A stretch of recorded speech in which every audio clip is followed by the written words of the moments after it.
지난주까지 해서 우리가 하박국까지 살펴봤죠. 하박국. 그렇죠? 호yor암, 옵연미, 스바냐 이제 할 차례입니다. 나합습, 학습말. 스바냐, 학계, 스가랴, 말라기 하면 끝나요. 오늘 그래서 예정대로 끝내도록 열심히 달려보겠습니다. 열심히 달려야 됩니다. 왜냐하면 이게 그 선지서가 상당히 힘들어요. 그 맨날 혼내신다고 그런 얘기라 맨날 복 주신다고 그러면 좀 괜찮은데 근데 또 그런 중에도 굉장히 또 하나님의 사랑 가슴 절절하고 아주 애가 닳는 가슴 아픈 사랑 하시는 그 심정이 이 선지자들을 통해서 아주 가슴 절절히 아주 그냥 슬퍼하시는 선지자 심령 속에서 울고 계시는 하나님을 볼 수가 있습니다. 그래서 자, 스바냐서부터 살펴보도록 하겠습니다. 자, 앞에 스바냐서. 원래 이제 스바냐의 이름은 야후, 제판 야후, 뭐 이런 뜻입니다. 그 뜻은 무슨 뜻이냐? 숨겨주시는 하나님, 하나님께서 숨겨주시다. 이런 뜻입니다. 그런데 이 스바냐는 그래서 이제 우리 옆에 타이틀 제목을 너는 내가 숨겨줄게 이제 이렇게 붙여놨는데요. 자, 성경 한번 펴볼까요? 나합습이니까 자 구약 1306쪽입니다. 1306쪽. 그래서 이 스바냐는 이름의 뜻은 숨겨주시는 하나님. 그런데요. 이게 거의 대부분의 선지서에서 우리가 알 수 있듯이 선지자의 이름에 사명도 담겨 있지만 또 거기에 어, 긍정적인 해석과 부정적인 해석을 하면 또 아주 상반되는 그런 하나님의 이 감정을 느낄 수가 있는 그런 워드 플레이가 언어 유희가 있습니다. 그래서 이 얼마나 재밌는 표현이 나오냐면요. 이런 거를 이제 점점 그 깊이 있게 좀 들어가서 이렇게 공부를 하다 보면은요. 정말 재밌다는 걸 느낄 수가 있습니다. 이런 뜻입니다. 지금까지는 몰랐던 내용 중에 살펴보니까 이런 내용이 나와요. 스바냐 이렇게 선지자 이름을 얘기를 하면 그 속에는 하나님께서 내 백성은 내가 끝까지 책임져서 이 지구를 다 멸하는 진멸의 때가 오더라도 너희들은 내가 꽁꽁 숨겨줄게. 왜? 하나님 안에다가 숨기시면은 감히 뭐 이 지구가 멸망하고 우주가 없어져도 안전하죠. 그러니까 너희는 내 속에 내가 숨겨줄게. 이런 뜻도 되고요. 너희들이 내 말을 듣지 않고 아주 어디 이 동굴 속에 꼭꼭 숨어봐라. 내가 등불을 들고 샅샅이 다 찾아다니면서 끝까지 내가 하나님인데 니까지 것들 못 찾겠냐? 내가 끝까지 찾아내서 숨어봐, 숨어봐. 내가 다 찾아낼 거야. 이런 뜻도 들어있고요. 그 다음에 여호와의 날. 우리는 흔히 하나님의 날 그러면 예수님의 날, 예수 그리스도의 날, 그리스도의 날에 신약으로 넘어가면 이제 그리스도의 날에 예수의 날에 뭐 이렇게 이제 표현들이 많이 나와요. 구약에서는 여호와의 날 그러면 자 우리가 흔히 누구의 날, 하나님의 날, 여호와의 날, 뭐 예수 그리스도의 날 이러면은 오시는 그분이 오시는 하나님께서 오시는 걸 상정하지 않습니까? 그런데 하나님이 오시는 건 똑같지만 대상인 인간들이 느끼는 거는 양극이죠. 정반대죠. 그러니까 이 선악의 개념이고 하나님의 언약 백성이냐 아니냐, 하나님의 교회냐 아니냐, 가짜냐 진짜냐, 뭐 이런 거에 따라서 정반대의 반응이지 않습니까? 한 사람에게는 구원, 한 사람에게는 심판, 멸망. 그러니까 이건 마찬가지예요. 이것도 하나님께서 여호와의 날에 나타나시는데 누구에게는 멸망의 날이고 누구에게는 구원의 날이라는 거죠. 그런데 처음으로 우리가 그 아모스서를 지난번에 살펴봤을 때도 하나님께서 여호와의 날 그러니까 하나님이 오셔가지고 우리를 구원하러 오시나 보다 이렇게 생각하고 좋아하지 말어. 그 날은 멸망의 날이야. 너희들 한 짓을 생각해봐라. 너희들이 과연 하나님이 나타나시면 사랑의 하나님이니까 내가 좀 잘못했던 거 싹 다 용서하고 내가 우상 쫓아다니고 막 했던 그런 거 다 용서하시고 그냥 구원해 주신다? 천만의 말씀. 만만의 공덕이다. 아니다. 라는 얘기를 했던 사람들이 선지자들이 많이 이제 등장을 하는 거죠. 그래서 아모스 때도 그랬지만 여기 또 이 스바냐도 여호와의 날이 심판의 날이고 멸절의 날이고 분노의 날이고 뭐 질투의 불의 날이고 너희들 다 그냥 진멸시킨다. 이런 예, 얘기를 하고 있습니다. 그래서 여호와의 날이 진노의 날이기도 하지만 구원의 날이기도 한 그 양면성을 양가성을 보여주고 있는 책이죠. 그래서 앞에 보시면 이 때가 이제 요시아 때입니다. 뭐 임금으로 따지면은 남유다의 왕 북이스라엘은 19명 다 전원이 다 악합니다. 그런데 남유다에서는 그래도 그나마 다윗의 길로 행하였더라 하고 잘했다, 착하다 하고 평가를. 근데 또 거기서도 처음에는 좀 잘하다가 나중에 뭐 잘못하는 사람들도 있고 여러 종류가 있습니다만 그래도 대충 한 6명은 잘했다고 칭찬을 받습니다. 그 중에 아주 다윗 못지않게 그냥 칭찬을 받은 왕 중에 하나가 요시야 왕이죠. 종교 개혁을 하고 우상 숭배하던 그 산당들을 다 물리쳤던 그런 왕인데 해필 요시야 왕 때 왜 이렇게 선지자들이 대거 등장을 하는지 참 우리로서는 이해가 안 가는 부분이죠. 아니 그렇게 잘했는데 왜 요시야 왕 때 그 잘하는 요시야 왕 때 진멸하시겠다고 하나님께서 그냥 대노하셔가지고 경노하셔가지고 그냥 심판을 선포하시는지 요시야만 애를 쓰고 발을 동동 구르고 그냥 남쪽 유다 북쪽 이스라엘까지 쫓아다니면서 그 산당을 다 제하고 다니고 했습니다. 잘했는데 백성들은 지도자들은 제사장들은 종교 지도자들이나 방백들이나 재판장들 제사장들 아무도 호응을 하지 않았다는 얘기입니다.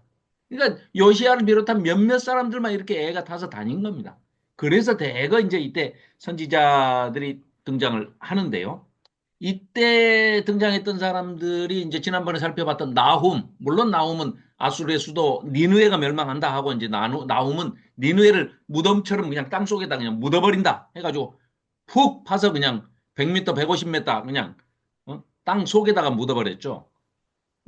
그래서 나중에 이제 발굴된 걸 이제 우리가 유적을 통해서 성경에 기록되어 있는 예언마저도 역사적인 사실이다 하는 것을 우리가 고고학을 통해서 알 수 있게 됐는데요. 어쨌거나 뭐 아무튼 이 나훔 때 또 이때가 하박국 지난번에 요 앞에 책이 하박국이었죠. 이제 하박국 그 다음에 지금 살펴보는 스바냐 예레미야 조금 뒤에 예레미야 이게 다 동시대의 사람들입니다. 선지자들입니다. 그래서 스팝레메 또 뭐 아무튼 이 나훔, 하박국, 예레미야, 스바냐 이게 다 동시대의 사람들입니다. 자, 그때 진멸을 부르는 부패 속에서도 숨겨주실 만한 사람을 하나님께서 찾으셔서 이들을 데리고 이들을 포로 잡혀가도 남은 자로 하나님께서 껴안으셔서 숨겨놨다가 데리고 오셔서 다시 회복의 역사를 구원의 역사를 이루어가는 그런 내용입니다. 자, 그래서 네, 시대적 배경을 보면 이렇습니다. 이미 이제 북이스라엘은 아모스, 호세야, 요나는 니누에 이 100년 동안 이제 이 니누에가 안 망하고 있다가 우리 지난번에 나옴 그러니까 우리 첫 번째 12 선지서 한눈에 보기 첫 번째 시간에는 요나 때 니누의 멸망 선포했다가 한 100년 동안 유보됐죠. 그 다음에 이 두 번째 시간에 지난주에 나훔을 통해서 니누에가 멸망한 걸 봤죠. 612년에 멸망을 합니다. 722년에 이미 이제 북이스라엘이 멸망을 하고 남유다가 이제 멸망의 길로 가고 있는 거죠. 586년으로 가고 있는데 요시야 아들 때에 가서 이제 결국은 예루살렘이 남유다가 멸망하지 않습니까? 여호야긴, 시드기야. 그래가지고 시드기야 때 멸망하죠. 이때가 이제 나훔, 예레미야, 하박국, 스바냐가 동시대의 선지자들입니다. 자, 그래서 스바냐서는 한마디로 요렇게 아주 짧은 책입니다. 이게 뭐 스바냐서는 3장까지밖에 없는데요. 자, 보시면 뭐 아주 한눈에 딱 아실 수 있어요. 1장과 2장에서 3장 8절까지는 앞부분은 전반부는 유다의 심판, 그리고 열방의 심판, 그리고 여호와의 날이라는 것은 진노의 날이다. 그러나 어떤 이에게는 하나님의 백성에게는 언약 백성에게고 그리고 신실한 자들에게는 여호와의 날이 구원의 날이다. 그래서 남은 자들을 구원하시는 이런 내용으로 아주 간단합니다. 간단한 내용이고요. 자, 기록 목적 한번 보십시다. 기록 목적은 온 우주의 통치자이신 하나님께서 타락한 인간 사회를 향해서 공의로운 심판을 행사하실 것을 천명하십니다. 자, 늘 대비되어 왔던 얘기 중에 하나가 그거죠. 하나님께서는 왜 자기 백성을 이게 불의한 백성들을 데리고 와가지고 이렇게 혼을 내십니까? 그게 옳습니까? 하박국도 꺼역꺼역 그 하나님께 이제 말대꾸 하면서 뭐 질문했던 게 그런 내용 아닙니까? 의인을 죽이시고 악인을 벌하셔야지 악인을 데리고 의인을 때리시는 분이 하나님 맞습니까? 하고 덤볐다가 이제 아이고 아니구나 하는 걸 깨달았던 하박국을 지난번에 살펴봤죠. 이 스바냐서도 마찬가지입니다. 하나님께서 그들을 너희들 때리는 징계의 매로 사용했지만 그들이 의인 아닌지 너보다 내가 더 잘 알아. 그러니까 그 애들도 다 때가 되면 멸망시킬 거야. 왜? 하나님은 이스라엘만의 하나님이 아니고 온 우주의 통치자이시기 때문이다. 이걸 천명하고 계시는 거죠. 두 번째, 부패한 세상에서 물들지 않고 자기 자신을 깨끗하게 지키는 자들이 내 백성이고 언약 백성이고 신실한 자들이고 이사야서에 우리 살펴봤던 걸로 따지면 하나님의 종들이죠. 종들. 종. 하나님의 종. 여호와의 종. 야훼의 종. 이 종들을 남은 자들을 데리고 하나님께서 그들에게는 상급과 또 회복의 그런 소망의 메시지를 던져주시고 계신다. 자, 이런 얘기입니다. 자, 그러면 유다의 죄악상을 쫙 밝힙니다. 너희들 심판의 날 내가 가만두지 않겠어 하실 때 너희들 죄가 뭔 줄 알아? 분명히 일러주십니다. 그때 일러주시는 것이 1번 극심한 우상숭배. 이때 뭐 약속의 땅인 가나안 땅에 들어와 가지고 이 사람들이 그 가나안 종교와 가나안 문화에 푹 빠져가지고 거기서 그냥 뭐 바알 신이다, 하늘의 별, 달, 뭐 태양신이다, 밀곰 뭐 이런 신들을 우상을 숭배하면서 하나님을 화나게 했죠. 그래서 또 하나님께는 미안하니까 다른 어, 것도 섬기면서 다른 우상들도 섬기면서 하나님도 그래 섬겨 드릴게요 하고 종교 혼합주의 아주 이 사람들 크게 인심 써가지고 하나님도 꼭꼭 챙겨서 이렇게 섬겼습니다.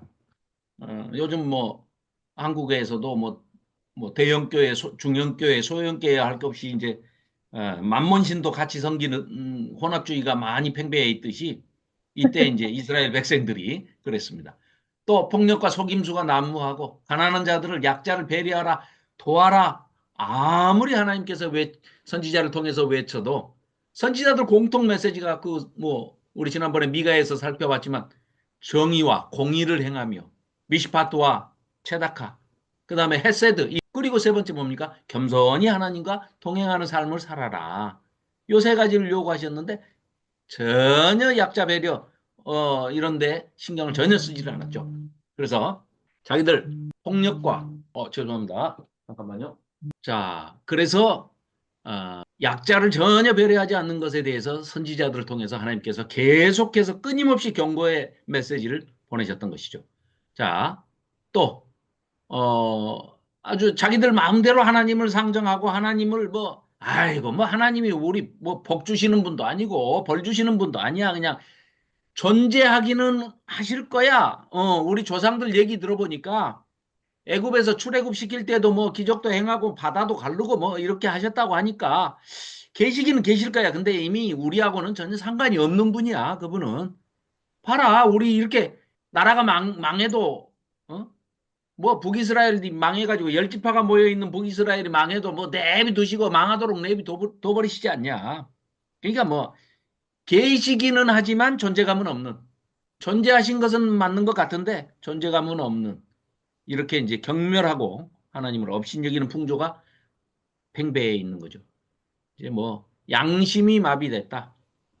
하나님께서는 우리 인간에게, 신불신간에, 믿든 믿지 않든 인간의 이 심성 속에, 심령 속에 양심이라는, 뭐 어린아이들도 어떤 교육을 전혀 받지 않았어도 어린아이들도 양심이라는 마음속에 내재율이 장착이 돼 있어가지고, 지가 잘못하면은 말 못하는 2살, 3살 먹은 애들 또 동생 질투해가지고 어른들 안 볼 때는 입에다 손도 넣어보고 눈도 한번 손가락으로 눌러보고 이러고 나서는 싹 어른들 누가 있나 이렇게 싹 눈치 살피잖아요. 그게 양심입니다.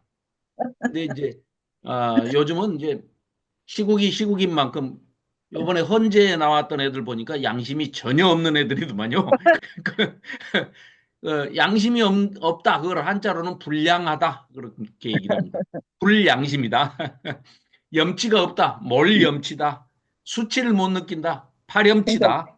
요즘 시대를 보면서 네, 무슨 생각이 들었냐면요. 아, 저게 영적으로 우리가 기독교인이 저럴 수 있겠다. 하나님한테.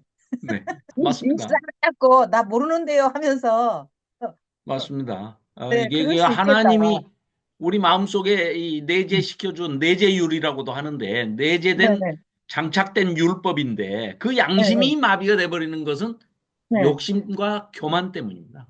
네. 네, 그래서 하나님의 말씀을 배우고자 하는 사람은 겸손한 사람이고, 그 사람은 이제 하나님이 언약 백성으로서 아주 기뻐하시는 사람인데, 이거 뭐 성경을 꼭 배워야 돼? 뭐 그냥 옛날에 뭐 성경 안 읽어봤나? 다 알아, 다 알아. 하고 배우기를 포기하신 분들이 그게 그냥 배우려고 하지 않는다. 이게 그냥 거기서 끝나는 게 아니라 사실은 그걸 교만이라고 성경은 네. 얘기하고 있습니다. 예, 네. 배우고자 하지 않는 사람을 교만한 자다. 이렇게 얘기를 하고 있는데. 아무튼 모렴치하고, 그러니까 교만과 탐욕, 욕심, 탐심 때문에 사실은 이 양심이 마비가 되는 거죠.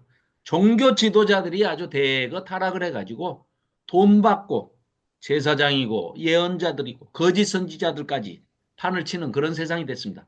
그래서 하나님께서는 내가 심판을 하는데 여호와의 날, 그것도 여호와의 날이 누구에게는 구원의 날이고 누구에게는 심판의 날인데, 그때 내가 내 백성은 스판야후 스바냐, 내 백성은 내가 꽁꽁 숨겨놓고 보호할 것이고, 내 백성 아니고 교만하고 탐욕스럽고 양심이 마비되고 하나님을 조롱하고 업신여기고 하나님을 경멸하는 이 못된 자들은 내가 다 등불을 들고 샅샅이 누비며 찾아내서 벌할 것이다. 이런 얘기입니다. 그리고 찾아내줘야 됩니다. 자기 찾아내줘야 백성들에게, 사는 길입니다. 그렇죠. 그래야 공평한 심판이 됩니다. 억울함이 없도록. 예. 그래서, 이제 하나님께서 자기 백성들, 지금은, 비록 하나님께 등 돌리고 돌아섰지만, 진심으로 너희들이 회개하고 내게 돌아와라. 그러면 나도 너희들에게 돌아가마. 너희들이 나한테 돌아오기만 하면 당연히 내가 너희들을 구원하는 게 아니고, 혹시 선지자의 표현은 그렇습니다. 혹시 우리가 돌아가면, 회개하고 돌아가면 혹시 하나님께서 심판을 취소하시고 우리를 구원해 주실지도 모르지 않냐. 이게 바른 자세라는 얘기를 지금 스바냐 선지자가 혹시라는 단어를, 키워드를 가지고 얘기를 하고 있습니다. 가만히 생각해 보니까 우리가 은혜를 받는 것이 당연한 것이 하나도 없더라고요. 당연히 뭔가를 받으면 그건 당연한 거죠. 대가죠, 대가. 대가로 받는 거는 그 내가 구원 받을 만 하니까 내가 구원 받은 거야. 라고 하면 감사할 일이 하나도 없죠. 은혜스럽지도 않죠. 하나님한테. 그런 내용의 얘기를 혹시 우리가 다 함께 모여서 전심으로 회개하고 하나님께로 돌아가자. 그러면 혹시 우리에게 내리실 심판의 벌도, 진노의 벌도 취소하시고 우리를 구원해 주실지도 모르지 않냐. 이렇게 얘기를 선포하고 있습니다. 자, 그래서 이제 스바냐서의 신앙적인 교훈 8번째. 하나님께서 우리를 창조하신 근본적인 목적이 하나님은 우리랑 관계를 맺고 너희들이 나를 알아주고 내가 너희들을 아니까 내가 너 머리카락까지 세고 있으니 너도 나한테 알기를 알다가 그 야다가 그냥 아는 게 아니라 그냥 부모 자식 간의 그런 부부 간의 아는 그런 정도의 관계죠, 관계. 관계 유지를 하면서 우리와 사랑을 사실은 나누고 싶으셔서 창조를 하셨는데 또 우리를 통해서 그 기쁨이 끊임없이 솟아나시는 그 기쁨을 맛보고 그 잔치. 그래서 천국 비유가 예수님 오셔가지고 잔치를 많이 그 비유 메타포로 쓰고 있는 그런 이유가 바로 그겁니다. 계속 샘솟. 예수님 오셔가지고 첫 번째 기적하신 게 가나안 혼인잔치에 가서 포도주가 떨어지니까 물로 포도주를 만드는 기적을 첫 번째 기적으로 행하시지 않습니까? 그래서 사람들은 이제 술 좋아하는 사람들은 거봐라. 하나님도 예수님도 오셔가지고 제일 먼저 우리한테 해주신 게 술 만들어 주신 거다. 그러니까 술을 마셔도 괜찮다. 이렇게 예, 참아요. 또 해석을 하는 사람들이 있어요. 네. 근데 뭐 잘 모르겠어요. 그러나 확실한 것, 아는 것 한 가지는 왜 포도주를 첫 번째 기적으로 만드셨느냐? 가나안 혼인잔치에서. 혼인잔치를 천국에 비유하시기 위해서 그 잔칫날, 그것도 아주 기쁜 혼인잔칫날 많은 사람들이 모여서 기쁨을 누리고 만족해 하고 있고 풍성하게 누리고 있는 그 기쁨의 흥이 깨지지 않도록 하나님께서 예수님께서 그 첫 번째 기적으로 물로 포도주를 만들어서 그 기쁨의 흥을 계속해서 유지하게 해주는 결국 천국을 우리에게 조금이라도 알려주시기 위해서 행하신 첫 번째 기적이었다. 이제 옆으로 샜습니다만은 어쨌거나 그래서 그런 관계 잔치에 늘 초대하시는 그런 기분으로 기쁨을 누리고 싶어서 우리를 만드시고 우리를 또 성령을 부어주시고 우리를 인도해 가시면서 그 길로 하나님께로 자원해서 기쁨으로 나오기를 그렇게 바라시면서 우리를 구원하실 원대한 구원 계획을 세우고 계신다. 이런 얘기입니다. 그러나 하나님께서는 아직까지는 아직까지는 굉장히 슬픈 사랑을 하고 계시죠. 반응이 뭐 정강훈 같은 자들이 이제 앞에 나서 가지고 지금 완전히 교회 못 나가게 그냥 아예 딱 만들어 버리는 아주 그런 가로막고 자기도 천국을 가지 못하는 건 당연하지만 너희들도 천국 못 간다 하고 딱 가로막고 교회를 아주 도매금으로 그렇지 않아도 위태위태한 이단보다 더 방해꾼인 것 같아요. 예 그건 안 믿는 사람들도 이단은 알거든요. 뭐 기독교인이 아니고 이단인 걸 아는데, 예 이제 지금 돌아가는 정광훈이가 그런 상황이 거는 완전히 막 기독교를 예 완전 어둡게 예 하는 것 같아요. 네. 그렇습니다. 지금 신천지 이만희 패들하고 네. 정광훈이 패들이 아무튼 나서서 뭐 일반 불신자들은 뭐 그들이 다 목사인 줄 알지 뭐 자세히 알겠습니까? 뭐 네네. 이단인 줄은 알겠지만 아무튼 교회를 도매금으로 그렇게 넘기고 있습니다. 자, 그래서 스바냐서 이건 오른쪽에 있는 그림이 아주 유명한 그림입니다. 네. 윌리엄 홀먼 헌트라고 윌리엄 헌트라고 하는 그 세상의 빛 이제 세계적인 그 화가가 그린 그림인데요. 이건 지금 우리 이제 스바냐서하고는 조금 의미는 좀 다르기는 하지만 아무튼 그 등불을 들고 이제 찾아다니시는 내용이 지금 스바냐서에 나오기 때문에 제가 잠깐 그림을 가져와 봤습니다. 자, 그러면 본문 한번 잠깐 살펴보겠습니다. 본문 1장 한번 보시죠.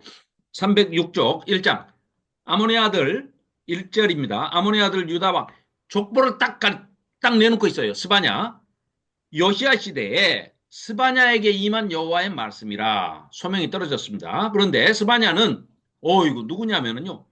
히스기야의 현손님. 현손님은 우리 흔히 하는 말로 고손입니다. 고손. 고조 할아버지. 히스기야 왕이 스바냐 선지자의 고조 할아버지라는 거예요. 그래서 이 왕족입니다. 왕족. 금수저예요. 금수저. 요즘으로 말하면 금수저입니다. 4대손이에요. 히스기야의 현손이요. 아마랴의 증손이요. 그다리아의 손자요 구시의 아들이었더라. 딱 신분을 밝히고 2절에 바로 선포하시는 게 여호와께서 이르시되 내가 땅 위의 모든 것을 진멸하리라. 그런데 진멸하신다는 그 내용이요. 꼭 마치 노아의 홍수 때를 염상하도록 아주 다 진멸해버리겠다는 아주 충격적인 심판 선언을 하고 계십니다. 노아의 홍수 때도 물고기는 멸망 안 됐어요. 그렇잖아요? 물고기는 노아의 방주에 안 실었잖아요. 그래도 살아 있었거든요.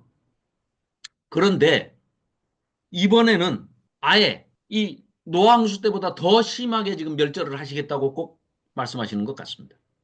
아주 물고기까지 그냥 다 멸절하시겠다. 이런 얘기를 하시는데 자, 스바냐 2장 한번 보실까요? 2장 3절. 자, 이 여호와의 날이 자, 1장 15절에서 한번 먼저 보겠습니다. 그날은 여호와의 날은 하나님이 오시는 날은 어떤 날이냐? 구원의 날, 뭐 잔칫날, 천국 가는 날 이게 아니고 15절입니다. 1장 15절. 그날은 분노의 날이요 환난과 고통의 날이요 황폐와 패망의 날이요 깜깜하고 어두운 날이요 구름과 흑암의 날이요 나팔을 불어 경고하며 경고한 성읍들을 치며 높은 망대를 치는 날이요. 야, 이건 뭐 18절입니다. 1장 18절. 그들의 은과 금이 여호와의 분노의 날에 능히 그들을 건지지 못할 것이며 뭐 아니 금덩이 돈이 아무리 많이 있어봐야 심판하는 날, 멸절하는 날, 너 죽는 날 누가 뭘로 구하냐? 못 구해.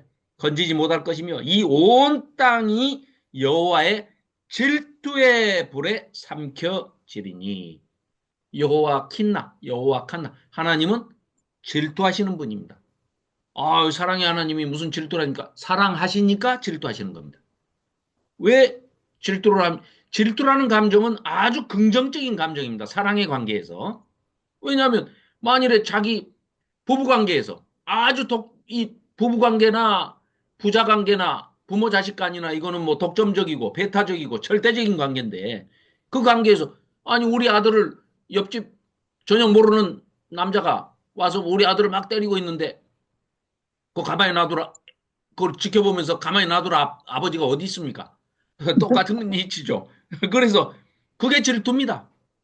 그러니까 그 질투의 감정이라는 것은 부정적인 감정이 아니고 아주 사랑의 관계에서는 긍정적인 반응입니다. 그래서 하나님이 질투의 불을 질투하시는 하나님 스스로 그렇게 밝히고 계시죠. 그래서 이는 여호와가 이 땅 모든 주민을 멸절하되 놀랍게 멸절할 것임이라. 수치를 모르는 백성아 모일지어다 2장 1절입니다. 명령이 시행되어 날이 겨같이 지나가기 전에 여호와의 진노가 너희에게 내리기 전 여호와의 분노의 날이 너희에게 이르기 전에 제발 모여서 들어봐라. 모여봐라. 3절 여호와의 규례를 지키는 세상의 모든 겸손한 자들아. 자, 첫째 하나님의 율법을 따르고 순종하고 지킨답니다. 그리고 세상의 모든 겸손한 자들아. 예수님마저도 이 땅에 오실 때 겸손하여서 겸손하신 분이 나귀 타고 나타나시죠. 나귀 타고 예루살렘에 입성하시지 않습니까? 자, 너희는 여호와를 찾으며 공의와 겸손을 구하라. 너희가 혹시 여호와의 분노의 날에 숨김을 얻으리라. 그렇습니다. 하나님의 사람들은 반드시 하나님께서 책임지고 숨겨주시겠다고 하는데 지금이라도 못된 짓을 행했지만 회개하고 하나님께로 돌아오기만 한다면 혹시 분노의 날에 숨김을 얻을 수도 있다. 그 얘기를 하고 있습니다. 자, 그래서 2장 7절입니다. 그 지경은 유다족 속의 남은 자에게로 돌아갈 이 땅을 다시 유다의 포로 잡혀가 가지고 다시 귀환하는 그 귀한 자, 남은 자들을 데리고 하나님께서 다시 구원의 역사를 이루시겠다. 이 말씀을 하고 계시는 겁니다. 자, 그래서 3장 8절을 보시면 이런 내용이 자, 앞에 뭐 화면에 있습니다. 나 여호와가 말하노라. 그러므로 내가 일어나 벌할 날까지 너희는 나를 기다리라. 내가 뜻을 정하고 나의 분노와 나의 모든 진노를 쏟으려고 여러 나라를, 열국을, 열방을 다 소집해서 왕국들을 내가 다 불러 모을 거야. 온 땅이 나의 질투의 불에 완전히 진멸되고 소멸돼서 없어지게 할 거야. 새한글 성경에는 이렇게 번역을 해놨습니다. 8절을 이러므로 너희는 나를 기다려라. 여호와의 말씀입니다. 내가 일어나서 빼앗을 날을 기다려라. 나의 심판은 민족들을 다 모으고 왕국들을 모으기 위한 것이기 때문이다. 그래서 그들에게 나의 진노와 나의 모든 뜨거운 노여움을 쏟아 부으려는 것이다. 내 열정의 불이 온 땅을 삼킬 것이기 때문이다. 이미 노아의 홍수로 물로 심판은 이미 하시면서 하나님께서 친히 뭐라고 선포하셨습니까? 다시는 내가 물로 심판하지 아니하겠다. 그럼 이제 불심판만 남아 있어요. 그런데 이때 스바냐 때 세상의 종말을 결정을 하셔버리면 아직 예수님 오시지도 않으셨거든요. 그러니까 이 말은 1차적으로는 이 바벨론의 멸망을 하는, 남유다가 멸망을 하는 것을 선포하는 것이고, 또 두 번째는 그 다음에 예수님이 초림을 하시고 승천하신 다음에 예수님이 재림하셔서 또 일어날 수 있는 그 종국사적 종말을 말씀하고 계신다. 이렇게 볼 수가 있겠습니다. 그래서 하나님께서는 또 스바냐 선지자를 통해서 3장 17절, 이것은 아주 우리에게 시사하는 바가 굉장히 큰 본문이죠. 이 스바냐서 3장 17절을 우리가 요한복음 3장 16절, 요한복음 3장 16절을 복음 중에 복음이라고 그러지 않습니까? 예수님이 초림하셔서 오셔가지고 우리에게 들려주신 복음 중에 제일 기쁜 복음이 요한복음 3장 16절, 17절 말씀 아닙니까? 그 말씀에 이제 뭐라고 돼 있습니까? 하나님이 세상을 이처럼 사랑하사 독생자를 주셨으니 이는 독생자, 예수 그리스도를 믿는 자마다 멸망하지 않고 영생을 얻게 하려 하심이라. 17절도 이제 그에 못지않게 중요하죠. 16절만 하고 끝나면 안 돼요. 17절. 하나님이 그 아들을 왜 세상에 보내신 줄 아냐? 하나님이 그 아들을 예수 그리스도를 세상에 보내신 것은 세상을 심판하려 하심이 아니오. 예수님 초림 때 오셔가지고 심판하셔 버렸으면 우리는 태어나지도 못하고 끝나는 겁니다. 그런데 그때 심판하러 오신 게 아니라 구원하라고 오셨다는 겁니다. 구원하시려고 오셨다. 그럼 심판은 언제? 재림하실 때, 그때 심판하신다는 거죠. 처음에 초림하신 거는 구원하시러 이 세상을, 이 세상에서 언약 백성과 교회, 자기 백성들을, 교회를 구원하러 오신 것이다. 이 내용이 신약의 복음이듯이 구약에서는 구약의 요한복음 3장 16절 17절이 뭐냐 하면은 바로 앞에 보이시는 스바냐서 3장 17절이 바로 요한복음 3장 16절 17절 말씀과 같은 내용이다. 이렇게 해석을 합니다. 자, 보십시오. 너의 하나님 여호와가 스바냐 3장 17절입니다. 너의 하나님 여호와가 너희 가운데에 계시니 함께 계신다는 거예요. 그러면 미가서에서도 봤듯이 뭡니까? 겸손하게 하나님과 동행하여 하나님과 함께 사는 것. 하나님이 우리 가운데 장막을 치셨다는 겁니다. 장막을 치셨다는 건 하나님이 거하시기 위해서 성막을, 터버너클을, 홀리 터버너클을 치셨다는 거예요. 그게 천국입니다. 그게. 계시록에서도 그런 표현들이 나오는데요. 그는 구원을 베푸실 전능자이시라. 그가 하나님께서 굉장히 중요한 말씀이죠. 너로 말미암아, 너로 말미암아, 너로 말미암아, 너로 말미암아. 이게 스바냐서에서요. 잠깐만요. 너로 말미암아. 이게 아이고 내가 이거 찾아놨는데 또 아이고 죄송합니다. 이따 다시 살펴서. 그래서 이 너로 말미암아라는 표현이 참 대단하시죠. 그러니까 우리가 어떤 존재가 되느냐도 이 같은 단어지만 자기 백성에게는 하나님이 여호와의 날 그러면 하나님이 오시는 날은 구원의 날이고 자기 백성이 아닌 자들에게는 심판의 날, 멸절의 날, 뭐 이런 날이듯이 진멸의 날 이러듯이 너로 말미암아 내가 세상을 멸망시킨다. 너로 말미암아 내가 기쁨을 이기지 못해서 너로 말미암아 내가 너를 얼마나 잠잠히 사랑하는지, 너로 말미암아 내가 즐거이 부르고, 너로 말미암아 내가 기뻐 춤을 춘다. 하나님께서 스바냐를 통해서 지금 우리에게 이렇게 말씀하고 계십니다. 미안해서라도 우리는 하나님 이쯤 되면 우리 미안해서라도 하나님께 좀 잘해야 되지 않을까 싶습니다. 예. 정신 차려 조집사 뭐 이러면서 이 정도 하나님께서 이런 노래를 부르신다니까 이 말씀을 들으면서 너무 민망한 거 있죠. 너무 죄송하고. 그래서 야, 그러네. 진짜 이 하나님께서 나를 바라보시면서 너로 말미암아 내가 기쁨을 이기지 못하겠다 야. 너로 말미암아 내 이 넘치는 사랑을 주체할 수가 없다 야. 형언할 수가 없다. 말로 표현할 수가 없다. 얼마나 기쁜지. 너로 말미암아 내가 즐겁다 야. 하는 음, 이런 스바냐서의 이런 3장 17절 말씀이 그래서 구약의 요한복음 3장 16절 17절이 스바냐 3장 17절 말씀이다. 학자들이 이렇게 얘기를 하더라고요. 그래서 이런 그림도 한번 가져와 봤습니다. 렘블란트가 그린 탕자의 귀환. 그 너무나 잘 아시는 유명한 이야기죠. 여기 오른쪽에 서 있는 남자는 큰아들입니다. 여기는 아버지. 여기는 이제 지금 무릎 꿇고 한쪽은 신발도 없고 한쪽은 걸레 같은 이제 이 신발짝 이렇게 걸치고 있는 이런 모습인데 이 아들을 따뜻하게 아버지 돌아가신 셈 치고 먼저 미리 유산 좀 나눠주세요 해가지고 자기 유산 챙겨가지고 가가지고 그 딴 나라 가서 다 쓰고 탕진하고 거지 돼가지고 지금 이렇게 돌아오는데 아버지는 어떻게 합니까?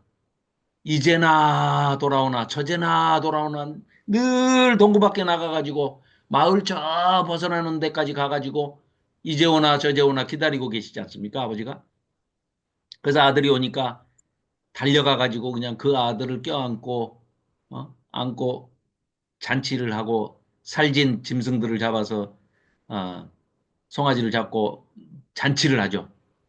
그러니까 집안에 있던 탕자인 이 큰아들은 굉장히 못마땅하죠. 이게 이스라엘입니다, 이스라엘. 이게 이방인이에요. 이 먼저 된 자가 나중되고 나중된 자가 먼저 될 수도 있는 이 구도에 요 아버지의 손을 자세히 보시면은요. 왼손은 남자 손입니다. 렘블란트가 이 그림을 그리면서 오른손은 엄마의 손, 여자 손을 그리고요. 왼손은 아빠의 손, 아버지의 손을 그렸습니다. 그래서 실질적으로 이 탕자의 비유를 이제 그 복음서에 하면서 그 표현했던 게 그거죠. 집안에 있는 탕자, 회개하고 돌아온 자들은 그래도 이방인이어도 우리도 이렇게 회개하고 돌아오기만 하면 하나님께서 언제든지 받아주실 아주 기쁨이 넘치셔서 말로 표현할 수 없는 기쁨으로 그리고 실질적으로 탕자 뭐 우리는 진짜 이방인이니까 뭐 이 구원의 반열에 들 수도 없는 존재들인데 교회라는 예수님으로 인해서 우리가 구원의 반열에 들어서 이렇게 하나님 앞에 나아갈 수 있게 됐지만 이 전을 생각해 보면 진짜 하나님 입장에서는 자기 백성들한테 완전히 버림을 받았던 분 아닙니까?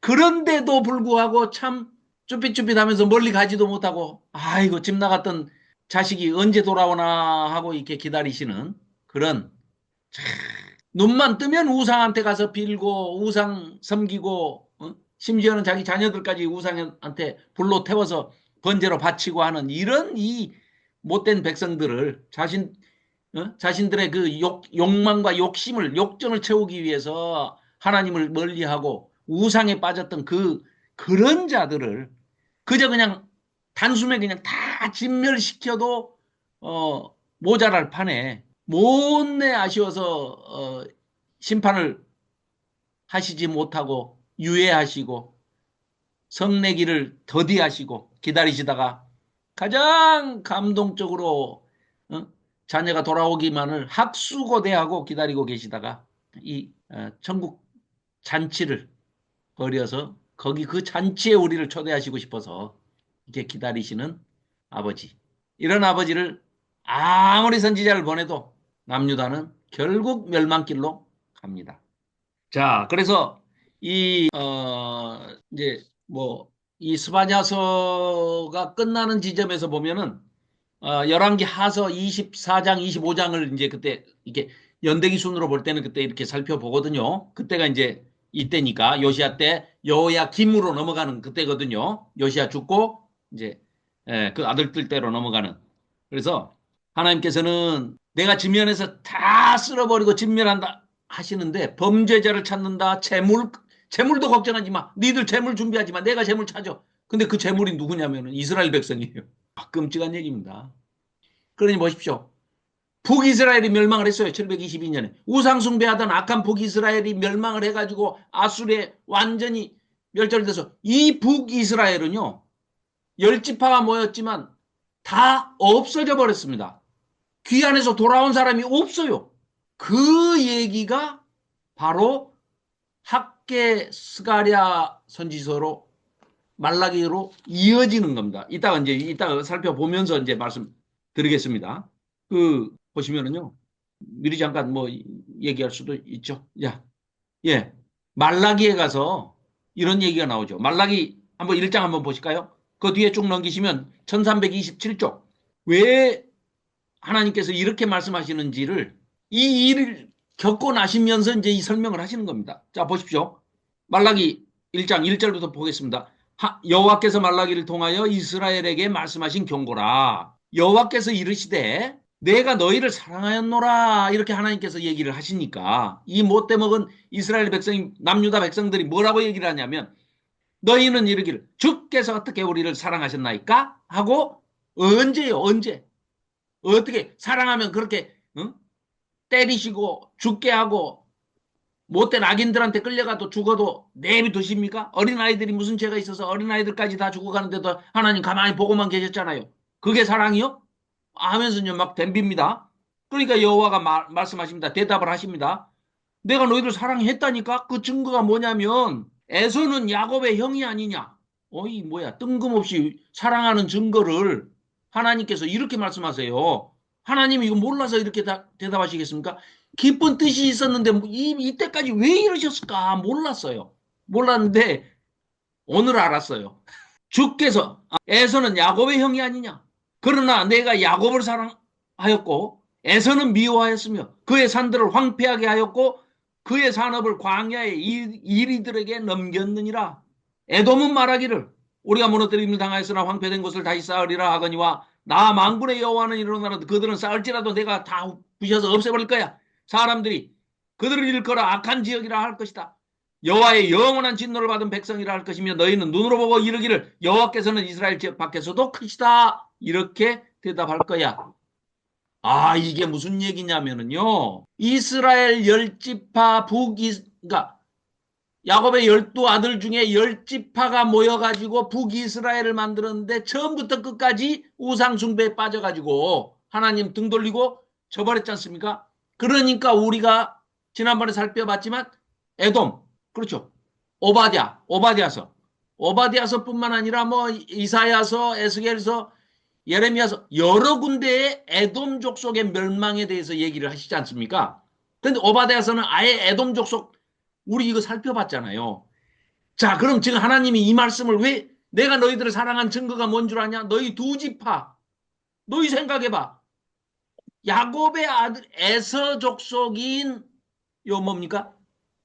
에돔을 멸절시켰을 때는 단 한 명도 돌아온 자들이 없습니다. 없어요. 그리고 그 나라 자체가 아예 없어져 버렸어요. 에돔은 지금도 사람이 안 삽니다. 그냥 유적지로만 남아있죠. 사람이 살 수가 없어요. 거기 짐승들만 짝지어서 살게 하겠다. 아예 오바댜서에 그렇게 에돔은 완전히 멸절을 시켜버리신 거죠. 북이스라엘도 마찬가지입니다. 북이스라엘 열지파도요. 아수르한테 멸망당하고 나서 뿔뿔이 흩어져가지고 돌아온 적이 없습니다. 뭐 북이스라엘이 망한 다음에 1차 포로기한, 2차 포로기한, 3차 포로 이런 거 없습니다. 오직 남유다만 BC 586년에 바벨론의 멸망을 당해가지고 바벨론 포로를 갔다가 바벨론 포로 갔지만 거기서 70년 만에 고레스가 페르시아가 이 바벨론을 멸망시키고 나서 537년에 고레스 칙령을 내립니다. 그래서 포로 귀환을 할 때 이 남유다 사람들이 돌아오게 되는 거죠. 그리고 마지막에 가서는 그 열 지파, 우리는 모릅니다. 어디에 어떻게 뿔뿔이 흩어져 있는지 모르지만 하나님께서 이스라엘 백성 12지파, 야곱의 후손, 이스라엘의 후손들 12지파의 나머지 사람들까지도 다 돌아오게 해서 그들이 회개하고 돌아오는 그 시간과 공간을 천년왕국이라는 것으로 장치를 해두셨다는 게 요한계시록에 나옵니다. 그래서 말라기 이 1장에서 느닷없이 내가 너희들 사랑했다니까 그 증거가 뭐냐면 에서하고 야곱이 쌍둥이 형제 아니냐. 그런데 에서한테 내가 어떻게 했고 그 나라를 어떻게 했고 그 족속을 에돔 족속을 어떻게 했고 에돔이라는 나라를 이렇게 했지 않냐. 없애버렸다.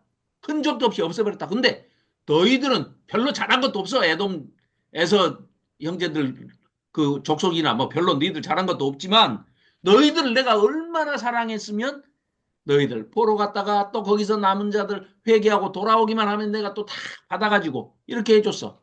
모르겠냐? 이런 말씀을 하시기 때문에 이 말라기까지 이렇게 쭉 연결이 되는 그런 내용입니다. 그래서 저는 이제 그렇게 정리를 했습니다. 뭐, 누가 뭐 그렇게 강조해서 이제 써놓은 분은 없지만, 저는 그렇게 정리했습니다. 자, 아수르의 침략과 조공의 압박의 그 고통에서도 남유다는 하나님께 회개하고 돌아오지 않았습니다. 끝까지 멸망의 길로 갑니다. 아무리 많은 멸망시킵니다. 네, 멸망시키지 않은 것도 살리기 위해서 멸망시키지 않은 거니까. 그렇습니다. 예, 예, 예. 그때 이미 예수님 오셔서 그러니까 만일에 심판을 멸- 하셔버렸으면 우리는 태어나지도 못하고 끝나는 거죠. 네, 그렇습니다. 잘해서 살려둔 게 아닌데 네, 근데 자기들은 자기 나중에 의의를 자꾸 교만해져가. 드러내요.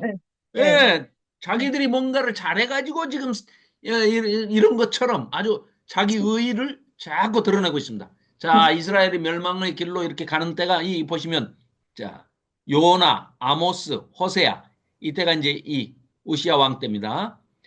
북쪽 이스라엘은 여로보암 2세 아주 최번성기 때입니다. 제일 잘 나갈 때입니다. 그 다음에 이제 남쪽 유다에서는 정신 나간 아하스, 또 아몬, 히스기야 이제 이런 때입니다. 북이스라엘은 이제 호세아 때 망했죠. 남유다에 이제 이때부터 이사야, 미가 우리가 이사야서 공부하고 그 끝나니까 미가서 살펴보다가 미가서만 보는 게 아니라 12선지서를 다 지금 이렇게 보는 마지막 시간이고요. 그 다음에 이제 나훔까지 그러니까 여기 다 동시대 사람들입니다. 이 바로 뒤가 아까도 말씀드렸지만 나훔, 스바냐, 예레미야, 하박국 요 사람들이 동시대의 사람들입니다. 그래서 이제 막 대거 이제 선지자들이 나오는 거죠. 자, 여기 보십시오. 가나안에서 자, 바벨론으로 포로 잡혀갔다가 처음에는 어떻게 합니까? 가나안에서 애굽으로 갔다가 출애굽하면서 한번 출애굽 큰 사건이 있었죠. 그러니까 구약에서는 제일 큰 사건이 두 개 있다고 그랬죠. 하나는 출애굽, 또 하나는 출바벨론. 그래서 바벨론, 출바벨론 하는 사건. 자, 북이스라엘 최고 번성기 때. 그렇죠. 요나, 아모스, 호세아. 이때.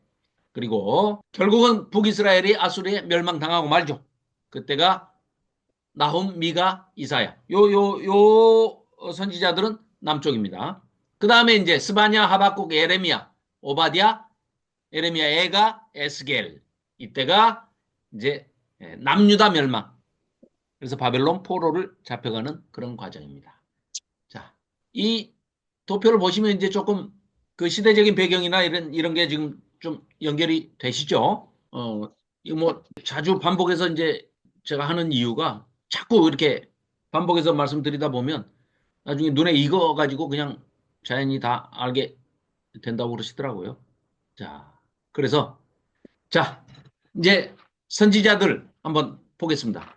스바냐, 방금 우리 살펴본 겁니다. 요시야 왕이 잘하고 있는데 백성들은 따르질 않아요. 그래서 여호와의 날이 멸망의 날이고 진노의 날이고 그렇지만 회개하고 돌아오거나 혹 자기 백성, 언약 백성들, 신실한 자들, 이들은 내가 숨겨주겠다. 하나님께서 숨겨주신다.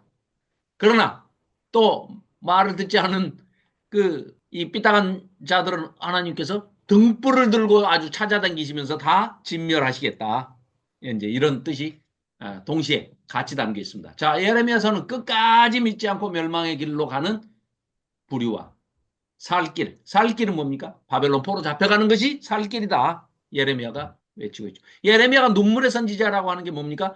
바벨론한테 결국은 예루살렘이, 하나님의 집이, 하나님의 성전이 멸망당하는 것을 자기 눈으로 목도한 유일한 선지자가 바로 예레미야입니다. 예레미야. 그래서 이 예레미야가 눈물의 선지자죠. 결국 이 므낫세라는 못된 놈이 결국 톱으로 켜서 죽여가지고 순교를 당하죠. 그 다음에 하박국, 지난번에 살펴봤죠.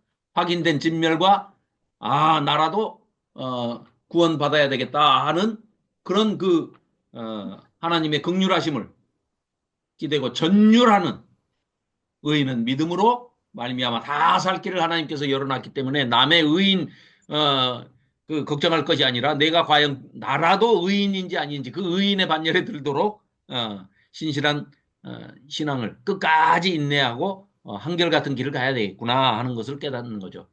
에스겔, 멸망해야 싹트는 회복. 그 다음에 오바댜, 에돔 이제 완전히 끝장이 나버리는 거죠. 그래서 결국 말라기에서 인용을 하는 게 에돔은 내가 쌍둥이 형제인데도 에돔은 내가 멸절시켰고 너희들 별로 잘한 거 없어. 그래도 내가 끝까지 세상에 포로 가게 한 것도 나지만 포로에서 남은 자들을 내가 데리고 돌아온 것도 나야. 고레스도 내가 기름 부어서 세웠어. 하고 지금 말귀를 못 알아먹으니까. 실질적인 역사를 통해서 또 하나님의 역사를 통해서 지금 이렇게 하시는 거죠. 양육시키는 거죠.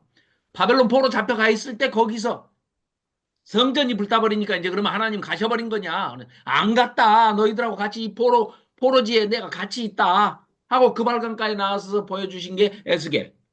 또 그냥 아예 불무불 속에서 아니면 사자굴 속에서 하나님이 함께 계시면서 역사를 이루시는 기적을 이루시는 것을 다니엘을 통해서 보여주고 계시는 거죠. 바벨론 현장에 가서 포로지에 가서 포로 잡혀가 있는 바벨론에 가서 보여주고 계시죠. 그때 이런 선지자들이 등장을 했다. 이렇게 하시면 되겠죠. 자, 그래서 이제 이 1차 귀환이 이때가 이제 바벨론 포로 가서 그래서 얻어지는 게 지난번에도 우리 한번 뭐 지혜문서 하면서 이제 다 살펴봤습니다만은 이때 바벨론 포로 가가지고 성경을 많이 수집하고 편집하고 편찬을 합니다. 그렇게 해서 에스라 학사가 많은 학자들과 함께 성경을 정리하죠. 이때 이제 그래서 지혜문서, 욥기, 시편, 잠언, 전도서, 아가서 이 5권의 지혜문서, 성문서라고도 하죠. 타나크 할 때 케토빔 그렇죠? 그리고 이제 에스겔서 후반부와 다니엘서 그리고 이사야 후반부 40장 이후 66장까지 그게 이제 이때 쓰여졌고 1차 포로 기한이 이제 1차 포로 기한자의 대표로 총독 수룹바벨 제사장 대제사장 여호수아가 귀환을 하죠. 이때 에스라서에 이제 1장부터 6장까지 나와 있는데 이때 보면은 4장 끝나고 5장에 보면 학계 스가랴가 등장을 합니다. 에스라서에 보면 등장을 해요. 그리고 이제 페르시아에서 1차 기한과 2차 포로 기한 사이에 에스더와 모르드게의 전화위복의 대사건이 일어나죠. 자, 학계서로 들어가 있습니다. 그러니까 이제 내용들이 아주 간단합니다. 학계서는 자, 성전 공사를 지금 하고 있는 자, 포로 귀환을 해서 돌아왔어요. 70년 만에.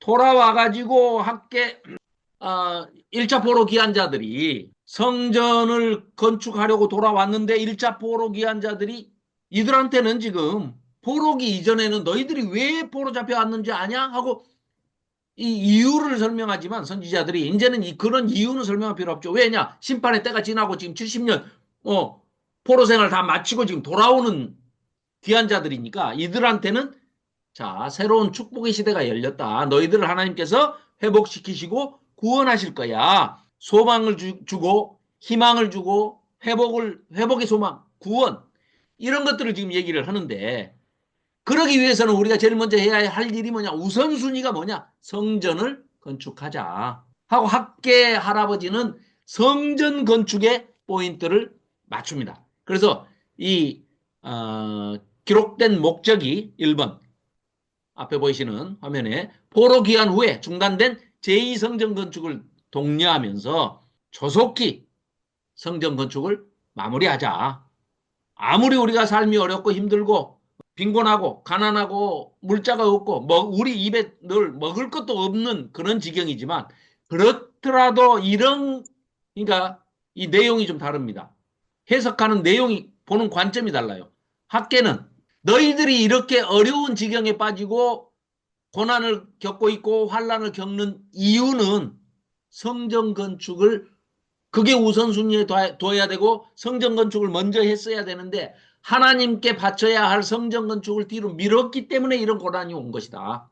학계는 그걸 얘기하고 있습니다. 그런데 이스라엘 백성들은 뭐예요?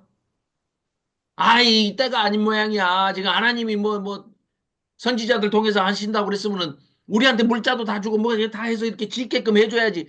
야, 이거 안 되겠다. 우리 살기부터 사는 집부터 먼저 해결해야지 하고 건축 자재 갖다 놓은 걸 가지고 가서 자기 집을 먼저 집을 먼저 꾸며버립니다. 그리고 하나님께 제사 드릴 제사가 문제냐 지금 먹고 살기도 힘든데 그냥 하고 자기들 식생활 해결을 먼저 하는 것이 우선이다. 이렇게 돼버린 겁니다. 그럴 때 이 성전 공사가 15, 16년 동안 중단이 돼 있어요. 또 거기 70년 동안 그 땅을 비워버리니까 황폐해질 뿐만 아니라 이미 다른 사람들이 차지하고 살아버리는 거죠. 이민족들이 와가지고. 이 사람들이 끊임없이 회방을 놓고 방해를 합니다. 그래서 학계 선지자가 다 떨치고 다른 거 하지 말고 오직 우리 삶의 우선순위가 성전 건축을 완공해서 하나님이 여기 임재하시게끔 우리가 하나님의 집을 먼저 깨끗하게 만들어 드리는 것이다.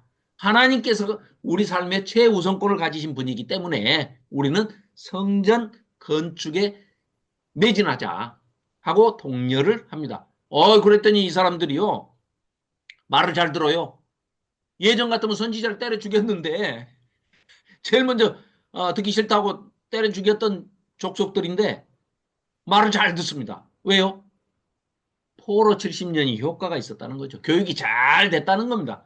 그래서 이 사람들이 학계 선지자의 동료와 그 책망의 말을 듣고 아주 떨쳐 일어나가지고 학계 선지자의 말을 듣고 열심히 성전을 짓기 시작해가지고 4년 만에 제2 성전, 스룹바벨 성전이라고도 하는 제2성전을 짓게 됩니다. 그래서 완성을 하게 되죠. 자, 그래서 학계 선지자는 성전 건축에 대해서 여러 가지 의견들이 있고 여러 가지 말들을 하는데 다 그냥 페이런하고 성전 건축 이거 하나님의 명령이다. 하나님의 뜻이다. 하자 하고 독려를 합니다. 또 선지자는 성전의 외형, 성전을 우리가 껍데기를 이렇게 만드는 이것도 중요하지만 그거보다 우리 마음속에 있는 내면에 있는 우리의 마음과 정성과 심성이 중요한 것이지 물자가 없다고 그 부족한 거 다 우리가 일을 안 하니까 그러지 일을 하기만 하면은 그 물자를 다 대주실 것이다. 건축 비용은 하나님께서 페르시아 정부를 통해서 다 채워주실 것이다.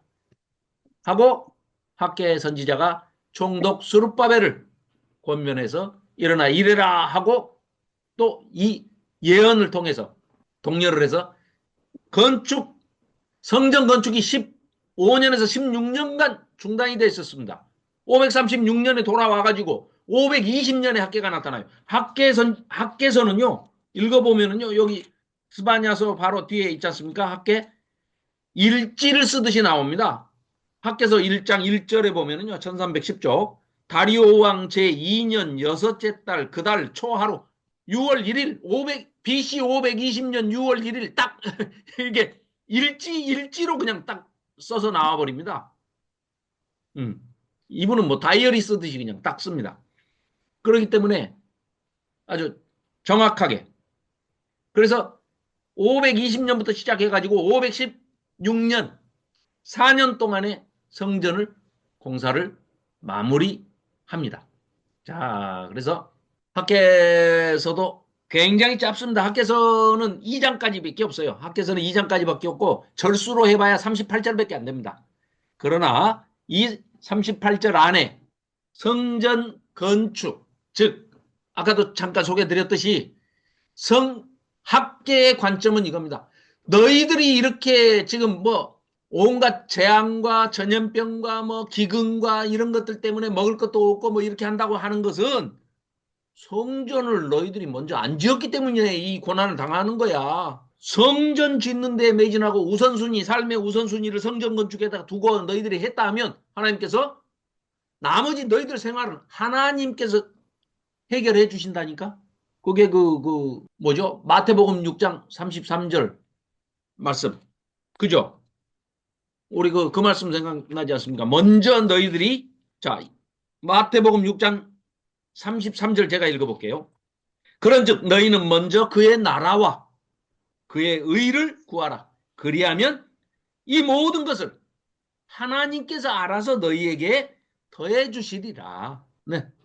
그래서 하나님께서 이렇게 채워주실 것을 약속을 하셨는데 선지자를 통해서 너희들이 너희들 관점에서 너희들 머릿속에서 생각해가지고 아이고 뭐 이거 때가 아닌 모양이요 뭐 아이고 뭐 하나님이 지금은 아닌가비요 자재도 없고 그러니까 그냥 그 자재로 우리 집이나 짓고 먹을 것도 없는데 뭔 제사예요. 제사는 우리끼리 그냥 우리 입에다 넣고 우리라도 안 굶어 죽어야지.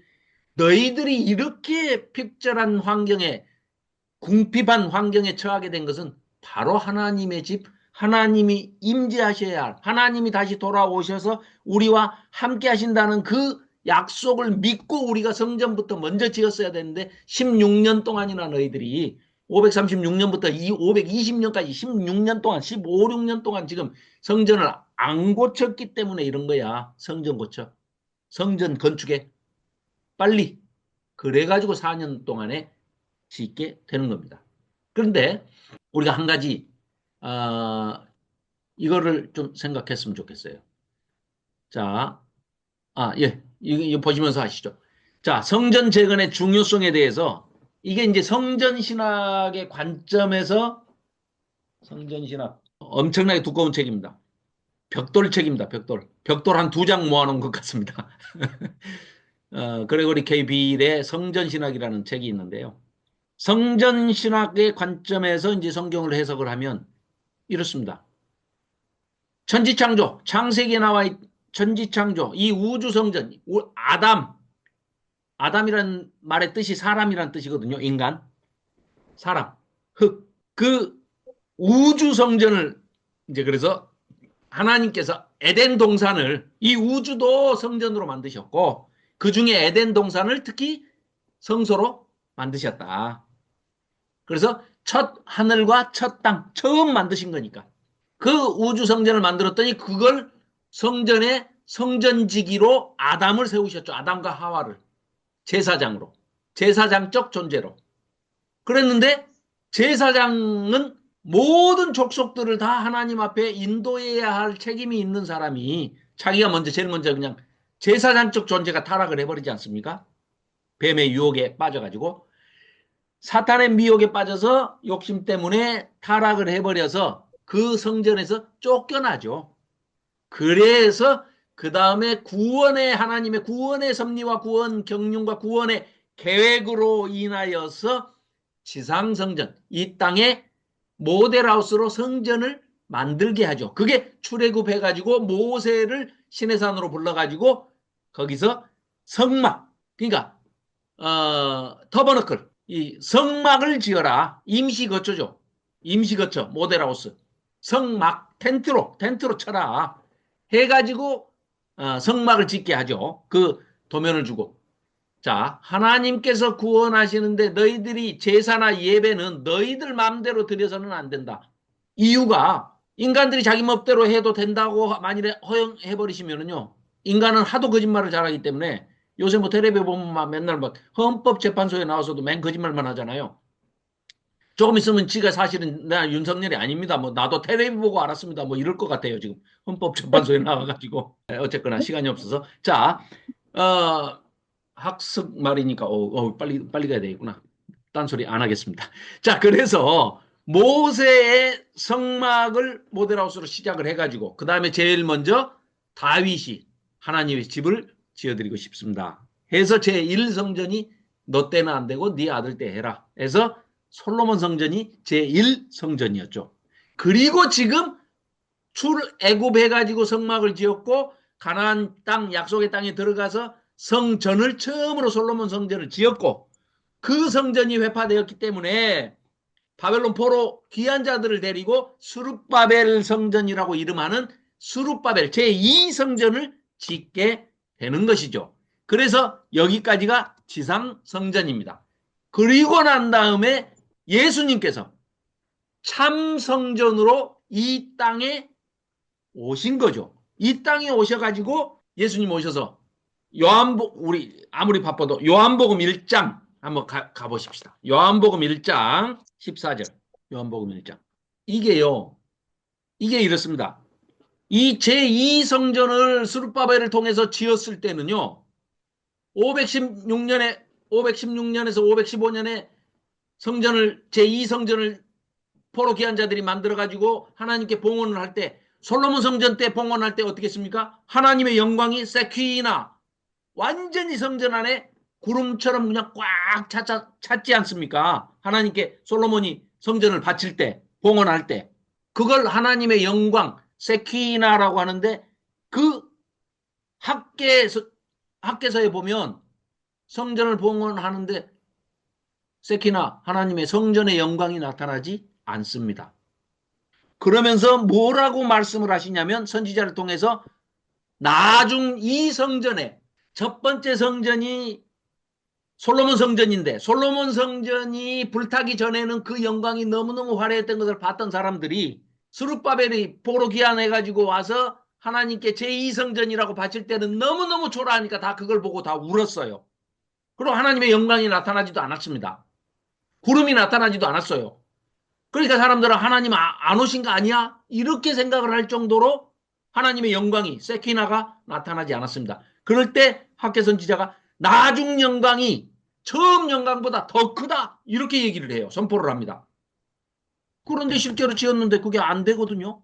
그럴 때 나중에 예수님이 오시니까 딱 이 사람들이 예수님이 성전으로 오셨구나 하는 것을 깨닫게 됩니다. 그 증거가 뭐냐? 1장 14절입니다.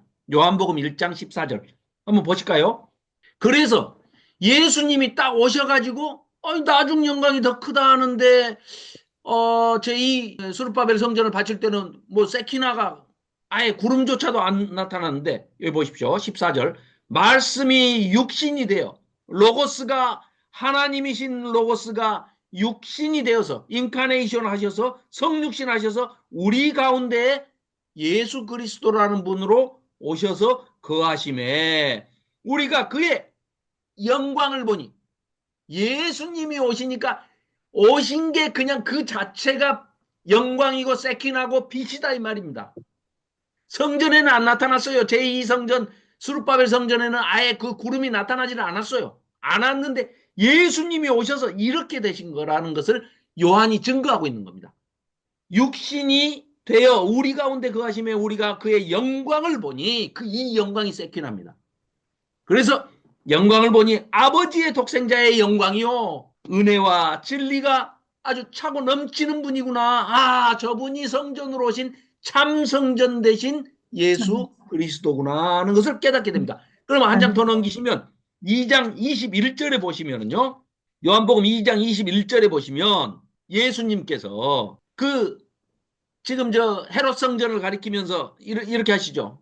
아주 헤롯 성전은 46년 동안 지금 짓고 있어요. 어마어마하게 지금 이스라엘 백성들의 환심을 살라고 헤롯 대왕이 막 어마어마하게 짓고 있는데 거기다 대고 19절에 보십시오. 예수께서 대답하여 이르시되 너희가 이 성전을 헐어봐라.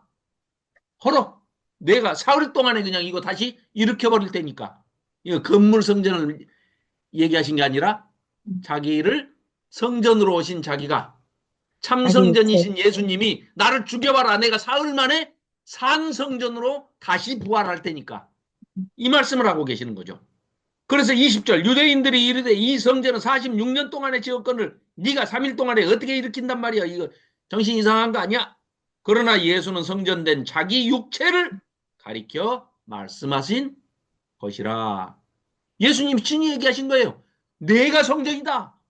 내 육체가 성전이야. 내 육체 안에 하나님의 영, 아직은 성령은 예수님께서 말씀 안 하셨지만 그 성령이 너희 안에, 너희 육체 안에 들어가면 너희가 성전이 되는 거야. 네가 성전이야.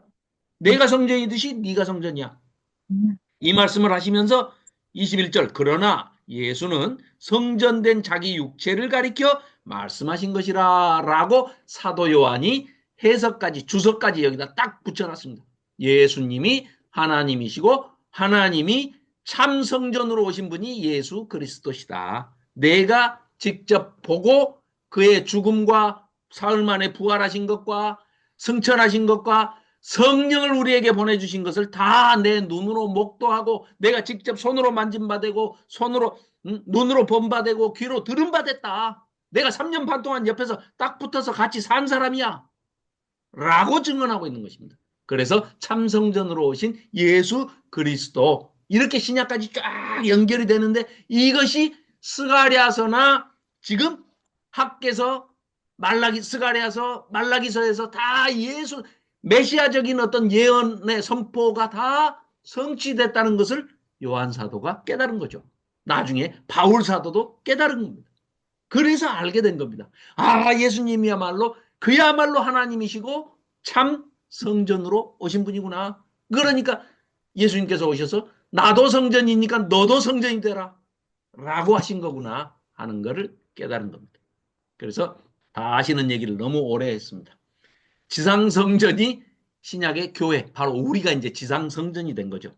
그래서 우리를 통해서 전도가 되고 우리가 또 말씀을 바르게 깨닫고 전하고 실천하고 살고 그 다음에 다시 완성은 여기, 이게 이제 인크루지오 기법이죠. 동시몬 구조죠. 우주성전에서 지상성전으로, 참성전으로 오신 예수님, 그 다음에 지상성전인 우리를 통해서 마지막에 다시 우주성전을 회복시키시는데 그 방법이 요한계시록에 나와 있는 새하늘과 새 땅이다. 그래야 첫 하늘과 첫 땅, 오염되고 훼손되고 변질된 첫 하늘과 첫 땅이 폐역해졌으니까, 부패됐으니까 그것을 새 하늘과 새 땅으로 하나님께서 다시 만들어서 너희 위에 내가 장막을 쳐서 너희랑 영원히 함께 할 거야. 거기는 시간과 공간이 초월된 초월적 세상이고 이 땅에서 살았던 그런 내재적인 세상이 다 융합돼서 하나로 합쳐지는, 우리는 아직 우리 머리로는 3차원의 머리로는 이해가 안 가지만 그런 세상이다. 이게 학개서의 이 신학적인 내용입니다. 다음은 스가랴서를 살펴보겠습니다. 스가랴서 하고 말라기 하면 딱 끝나겠네요. 자, 스가랴서를 굉장히 어려워들 하십니다. 왜냐하면 8개의 환상이 나오기 때문에 굉장히 어려워들 하시는데요. 오늘 그 어려움을 말끔하게 해소시켜드리겠습니다. 하나도 어렵지 않습니다. 해석 다 돼 있고요. 목적이 딱 뚜렷하기 때문에 이 스가랴서 무슨 얘기를 하려고 썼는가? 그걸 먼저 아시면 전혀 어렵지 않습니다. 자, 스가랴서 학계 할아버지가 한 100살쯤 되는 노인이, 민족의 어른이 나타나가지고 성전 건축 빨리 해라 라고 하니까 4년 만에 완성을 했어요. 학계 선지자 할아버지가 나타났을 때 2년 뒤에 지금, 아니다, 2개월 뒤에, 여기 넘겨보십시오. 한 장 넘기면 스가랴서가 나옵니다. 예. 2개월 뒤에 1절 다시 보십시오. 아까 학계는 다리오 왕 2년 여섯째 달 그 달 초하루 6월 1일이에요. BC 522년 6월 1일. 그런데 스가랴서 1장 1절 보십시오. 다리오 왕 제2년 똑같은 해예요. 여덟째 달 8월이에요. 여호와의 말씀이 이또의 손자 베레기야의 아들 선지자 스가랴에게 임하니라. 딱 2개월 뒤에 스가랴한테 임했어요. 이 친구는 30살입니다. 30살. 아주 청년, 젊은 청년 선지자예요. 자, 스가리야후, 여호와께서는 기억하신다. 이런 이름의 뜻입니다. 그러니까 이 스가랴 선지자는요, 학계에서 할아버지가 나타나가지고 책망할 거 다 했기 때문에 젊은 사람이 또 나와서 또 할아버지가 다 했는데 책망하면 안 됩니다. 그러니까 책망이 없어요. 책망이 없는 선지서가 두 권 있다고 그랬죠. 요엘서와 스가랴서. 요엘서는 메뚜기가 와서 그냥 파란 것은 그냥 다 그냥 갉아먹어갖고 아무것도 없어요. 아무것도. 그런데 와서 책망하면 됩니까? 이미 지금 환란을 받을 대로 받았는데. 그러니까 요엘 선지자 책망 안 하고 스가랴 선지자는 두 달 전에 할아버지가 다 아주 혼을 내가지고 지금 열심히 일하고 있는데 와서 또 안 되죠? 예, 젊은 사람이. 그리고 젊은 사람이 나이 먹은 사람한테 뭐라고 그러면 안 됩니다. 무조건 뭐, 예. 그 동방예의주국이 아니라 여기 이스라엘도 마찬가지입니다. 자, 그래서 학계 예언을 거들어서 2개월 후에 등장한 스가랴도 성전 건축 재개를 응원했습니다. 그게 전반부의 얘기예요. 1장부터 8장까지의 그 사이에 8개의 환상을 봅니다. 그런데 그 보는 게 환상이 전부 격려, 회복, 소망의 메시지입니다. 하나님께서 스가랴 선지자를 통해서 이렇게 회복시켜 주시는데 메시아적인 관점이 나옵니다. 그래서 이 스가랴서가 저 뒤에 요한계시록의 이미지까지 계속해서 연결이 되고 신약에서 상당히 많이 인용을 하는 책이 바로 예수님에 관한 얘기를 할 때는 신약의 복음서에서는 스가랴서를 엄청나게 많이 인용을 합니다. 또 이사야서 특히 40장 이후 53장, 54장, 55장까지 이 세 장은 다 연결된 징검다리이기 때문에 엄청나게 신약 복음서에서 인용을 많이 하죠. 메시아 그러면은 뭐 그냥 이사야 후반부 이사야 53, 54, 55 스가랴. 예. 이건 뭐 이제 이따 살펴보십시다. 자, 나이들은 이제 조금 성숙해진 스가랴는 미래의 예루살렘과 거기에 오실 메시아를 봤습니다. 겸손하게 오신 세 가지 특징을 봤어요. 스가랴는 낙이 타고 겸손하여져서 낙이 타고 오시는 메시아이신 예수 그리스도의 모습을 겸손한 메시아를 봅니다. 두 번째, 창에 찔려서 고난당하고 죽임당하는 메시아를 봅니다. 스가랴가. 세 번째, 목자가 돼서 참목자가 돼서 자기 양떼를 지키려고 참목자가 돼서 오는데 그 목자를 치면 양떼가 흩어진다 하는 그런 그 속담을 얘기를 하는데 왜 메시아를 목자로 보내시면서 하나님께서 그 목자를 치실까? 그게 우리 죄 때문입니다. 우리 죄 때문에 양떼들을 그 죄를 희생양이 되지 않게 도와주시기 위해서 예수님께서 고난을 스스로 하나님께 받아서 희생양이 되어서 단번에 영단번에 제사의 제물로 양으로 드려짐으로 인해서 내가 구원을 받게 되는 이 메커니즘이 들어있는 것을 이 스가랴 때 벌써 이 세 가지. 첫째, 겸손하여서 낙이 타고 입성하시는 메시아. 두 번째, 창에 찔려서 죽임당하는 고난당하는 메시아. 백마 타고 오시는 게 아니라요. 낙이 타고 오신대요. 만왕의 왕인데 이 아이러니죠. 아이러니. 또 영광스럽게 나타나시려도 충분하실 텐데 다 마다하시고 창에 찔려 죽임당하시고 고난당하시고 그런 모습으로 오십니다. 그런데 희한해요. 전쟁을 종식시키는데 아주 어마어마한 칼로 그냥 다윗보다 더 잘 드는 칼로 그냥 다 무찌르고 다 죽여버리고 평화를 딱 샬롬을 유지하시면 될 텐데 충분히 하실 수 있죠. 천군만 뭐 천사들을 만군 천사들을 다 불러가지고 하시면 금방 하시죠. 말 한마디면 하시는데 안 하십니다. 왜? 그거는 하나님의 방법이 아니고 예수님의 방법이 아니기 때문에. 그래서 어떤 방법을 취하십니까? 우리가 잘 알다시피 쇠로 된 것은 전부 다 긁어 모아가지고 녹여가지고 농사기구로 다 만들어버립니다. 전쟁의 무기가 다 없어져 버려요. 전쟁의 무기는 목적이 뭡니까? 상대를 죽이기 위한 거 아닙니까? 그런데 하나님께서 예수님께서 오셔가지고 보여주신 게 뭐예요? 죽이면 뭐하냐? 네가 나 죽여봐라. 사흘 만에 나는 부활할 건데 이걸 죽음을 이기시는 걸 보여주신 거예요. 사망을 이겨버리신. 그래서 창과 병거와 칼을 다 녹여가지고 보습을 만들고 농기구를 만들어버립니다. 그런 샬롬을 가져오시고 목자 대신 그래서 예수님 오셔가지고 뭐라고 그러십니까? 요한복음에 보면 에고 에임이 7가지 말씀하시죠. 나는 선한 목자다. 이 스가랴서에서 예언하고 있는 그 목자 하나님께서 치시는 목자, 그러나 그 참 목자, 싹군 목자가 아니고 진짜 목자, 참 목자로 오신 분이 예수님 오셔가지고 나는 에고에이미, 나는 선한 목자다. 이렇게 얘기하시잖아요. 나는 포도나무다. 뭐 또 나는 양의 문이다. 양들은 다 나에게로 와라. 내 양은 내 음성을 듣나니. 이런 것들이 전부 이렇게 스가랴서에서 예언되어 있는 그런 메시아적 예언들이 그 메시아 왕국으로 이어져 가지고 하나님 나라의 본질을 우리한테 깨닫게 해주는 아주 귀하고 아주 이제 그래서 정점을 이루는 클라이막스에 그냥 딱 도달하는 예언서가 바로 이 스가랴서가 되겠습니다. 자, 8개의 환상, 4개의 교훈, 여기까지가 이제 전반부 8장까지고요. 9장부터 14장까지가 고난받는 목자, 메시아 왕국의 도래. 자, 그렇습니다. 스가랴후, 기억하신다는 겁니다. 여호와께서 기억하신다. 자, 학계 2개월 후에 등장했던 거 봤고요. 자, 기록 목적. 이때 이제 사람들이 성전을 다 지었어요.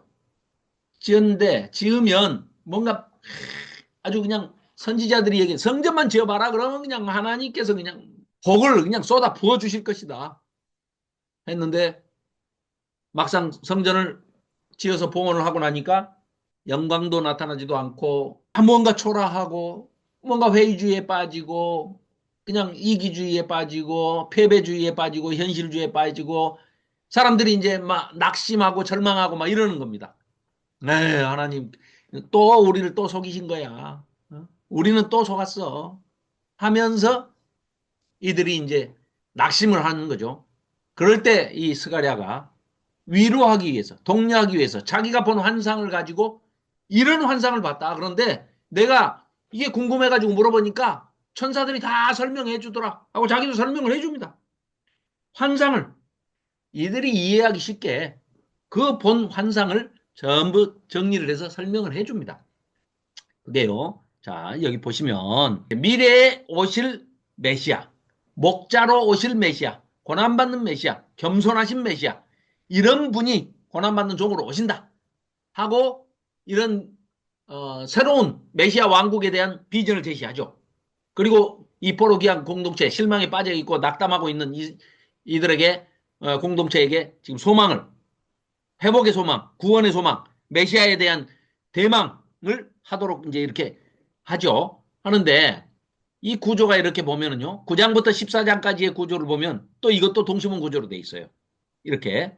그래서 메시아적 왕이 열방을 먼저 심판을 하는 것이 9장에 나옵니다. 10장에는 그 열방에서 남은 자들이 하나님께서 고레스 대왕을 통해서 포로 귀환을 하게 만드십니다. 그게 10장이에요. 메시아적인 왕이 오실 건데 백성들에게 자기 백성에게 버림을 받는다. 그건 하나님이 지금까지 선지자들을 통해서 하신 말씀과 똑같은 말씀이죠. 그래서 하나님이신 성자 예수님이 오셔도 역시 마찬가지로 버림을 받습니다. 죽여 죽여 이제 하죠. 죽이라고 하죠. 금방 주여 주여 하다가 조금 있다 죽여 죽여 이제 이렇게 외칩니다. 자, 그리고 12장에 가서는 메시아적 왕이 백성들을 구원을 합니다. 그래서 남은 자들이 정결하게 되고 그 열방이 메시아의 왕국에 전부 순례를 하러 온 열방의 하나님께 예배하고 그 메시아를 칭송하기 위해서 돌아오는 예루살렘이 그런 새 예루살렘 성이 될 것이다 하는 순례 사상까지를 보여주고 있는 것이 9장부터 14장까지다. 그래서 자, 독특하지만 메시아적인 왕, 메시아적인 제사장, 메시아적인 목자, 그러나 고난받고 자기 백성에게 버림받고 상처받고 하지만 그분은 이 스가랴서에서 보여준 환상을 그대로 예언을 성취하시는 분이라는 것을 나중에 훗날 신약에 가서 12제자와 바울이 깨닫게 되는 거죠. 뭐 물론 바울도 12제자입니다. 자, 이런 내용입니다. 자, 이 환상에 대해서 잠깐 설명을 드리겠습니다. 이 환상을 보여준 목적은요. 예루살렘을 용서하시고 너희들이 지금 포로 잡혀갔다가 왔지만 아직 죄 문제가 해결이 안 됐어. 그래서 그 죄 문제도 말끔히 해결을 해줄게. 이렇게 말씀을 하시는 거고, 너희들을 핍박했던 못된 악인들은 내가 다 심판을 할 거야. 그리고 너희들이 지금 이 성전을 다시 중수하고 성벽을 다시 성전을 재건하고 성벽을 중수한 이 모든 것들은 앞으로 점점 확장되게 돼 있으니까 내가 성벽은 너희들이 쌓아도 옆에는 그냥 터놔. 측량하지도 마. 내가 불로, 여호와의 불로 그 성벽을 쳐가지고 내 백성은 그 안에 무한정으로 들어가게 할 거야. 단 한 사람도 빼지 않고 내가 다 챙겨줄 거야. 그러니까 내가 친히 성벽이 되어줄게. 나중에는 내가 친히 성전이 되어줄게. 그래서 아까 우리가 살펴봤던 요한복음에서 요한이 깨달은 그 내용들이 스가랴의 환상의 본질이, 아하, 성전이 우리가 짓는 것은 돌로 된 그냥 이런 성전을 짓는다고 짓지만 끝이 없는 진짜 참 성전으로 오시는 메시아 예수님이 그분이 성전이구나 하는 것을 먼저 예표적으로 뉘앙스를 먼저 딱 해서 보여주는 환상이 이 8가지 환상입니다. 그래서 어려울 게 하나도 없습니다. 그리고 스룹바벨은 총독으로서 왕권의 권위를 회복시켜서 성전을 다시 짓게끔 회복시켜 주고요.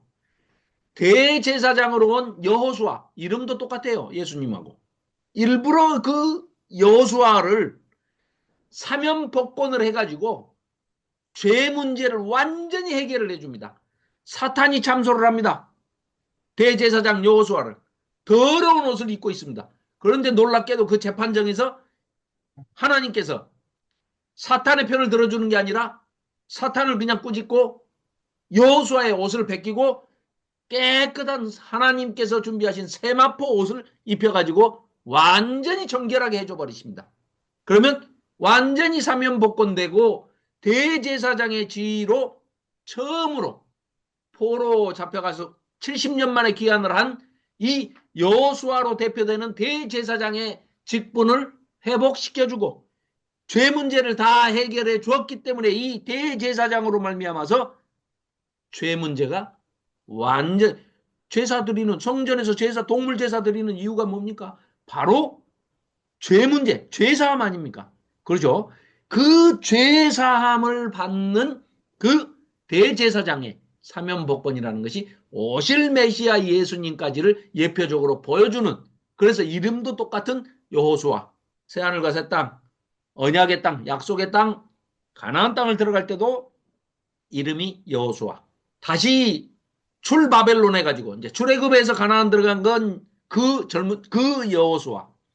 이 대제사장 여호수아는 출바벨론에서 사면복권되어서 대제사장의 지위로 사탄도 넘보지 못하게 하나님께서 완전히 불성벽이 돼서 딱 회복시켜주는, 사면복권시켜주는 그 대제사장, 앞으로 오실, 성전으로 오실 대제사장이신 메시아 예수 그리스도를 예표하는 것이다. 이 환상을 먼저 보여주는 겁니다. 그러니까 하나도 어려운 게 없습니다.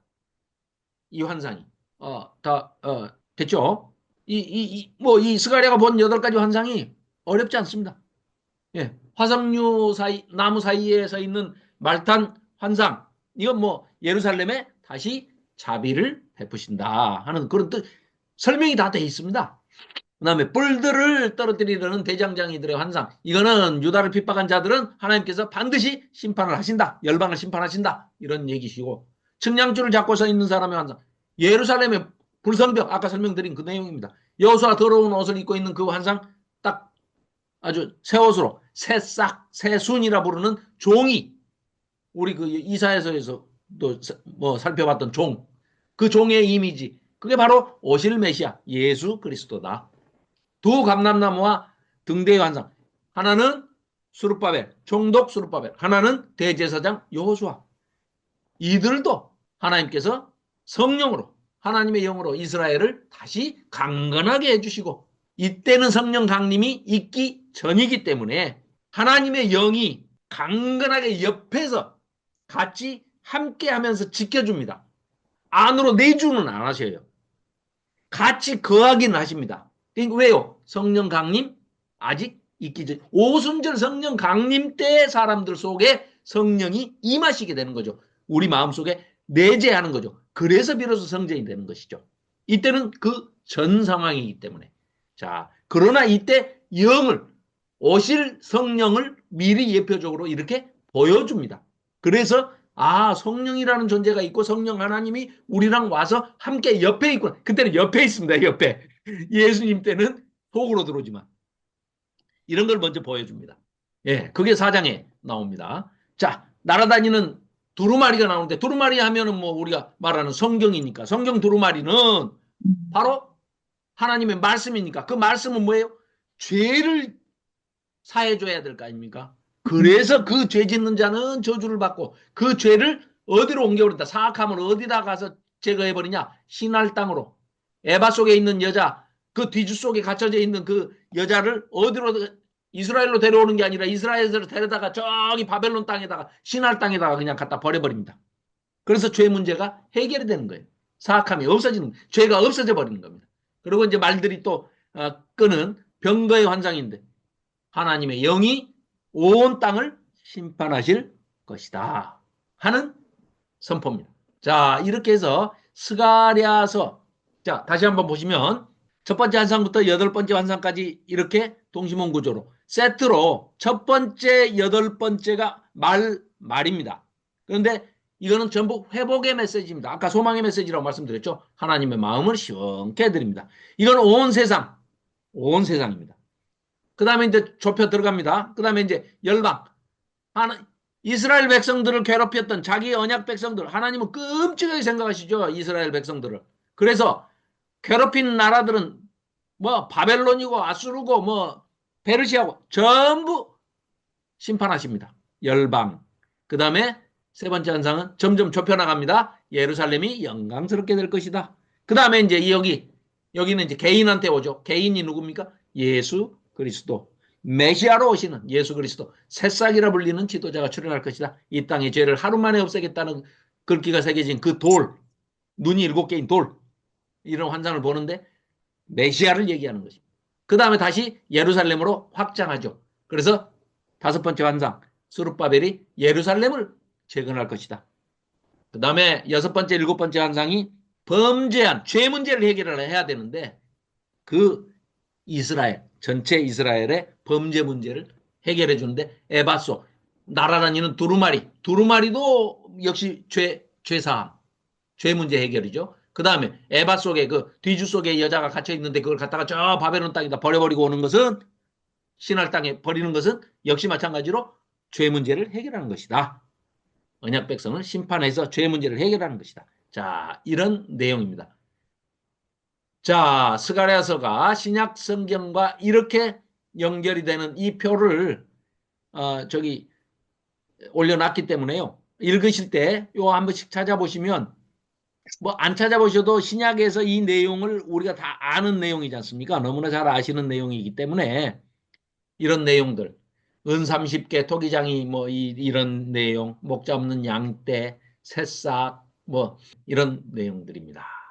또 12장에 특히 이제 그 로마 병사가 창으로 예수님을 찌르죠. 찔러가지고 예수님이 이제 십자가에서 돌아가시는데 그때 백성들이 자기들이 누구를 찔렀는지를 깨닫게 되고 이제 그 통곡하면서 애곡하는 그런 날이 올 것이다 하는 그런 얘기입니다. 아까 말씀드린 대로 참된 성전으로 오신 또 참된 제물이 되신 메시아이신 예수 그리스도. 그렇죠?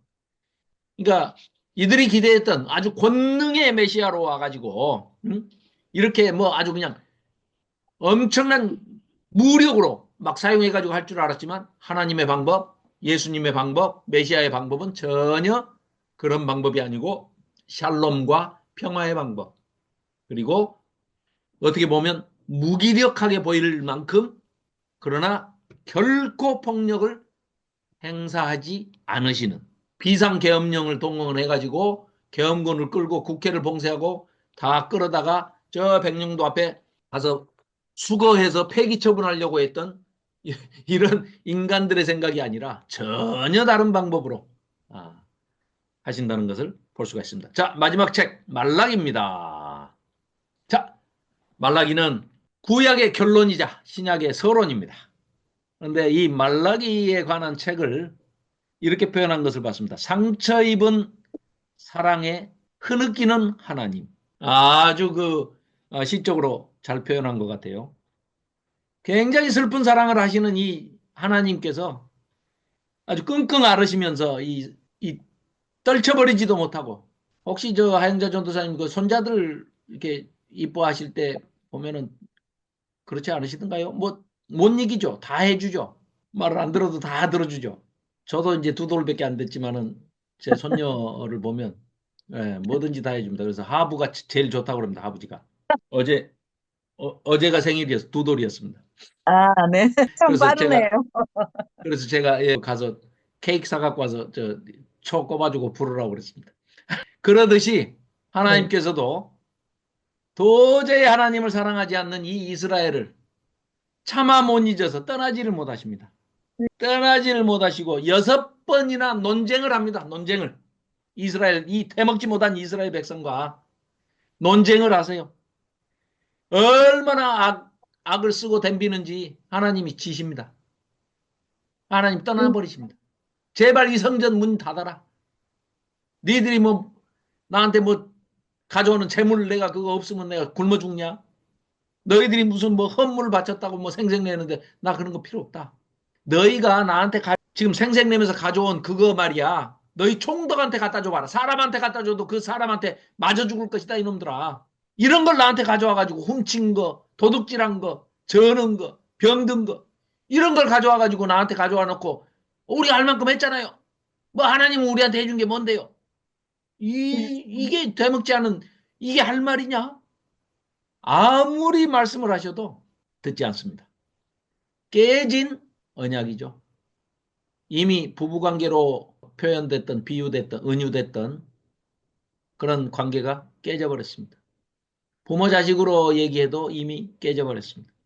하나님의 사랑 고백 이들은 아예 믿지를 않습니다. 또 하나님께서 아무리 웅변을 하시고 말씀을 하셔도 이들은 너무나 타락을 했고 너무나 하나님에게서 멀리 떠나버렸습니다.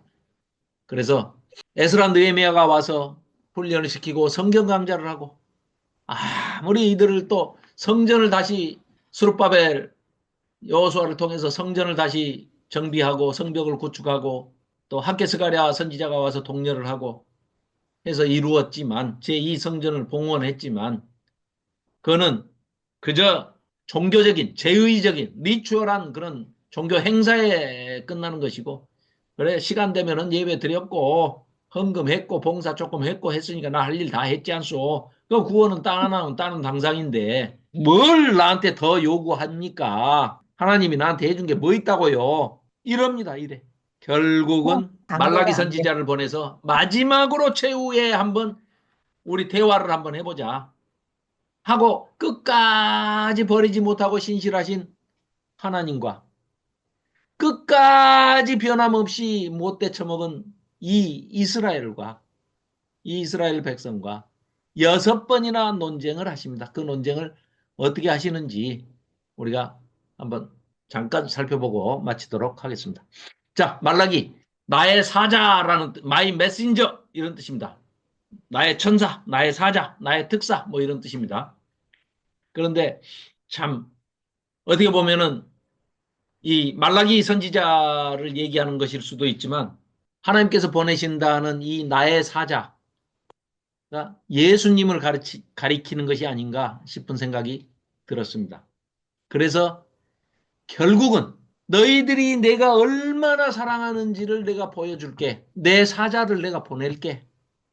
이 말라기가 아니라 먼저는 400년 후에 세례 요한을 내 사자로 엘리야로 내가 엘리야 선지자로 내가 보내기도 하겠지만 궁극적으로는 그 세례 요한의 6개월 뒤 예수 그리스도를 메시아로 내 아들을 보내서 내 아들을 죽이기까지 너희를 사랑한다는 것을 내가 보여줄게 하시는 그러니까 이 말라기 선지자를 통해서 하시는 말씀은 정말 어마어마하게 하나님으로서는 가슴 절절하고 가슴 아픈 그런 선포가 아닌가 사실은 싶습니다.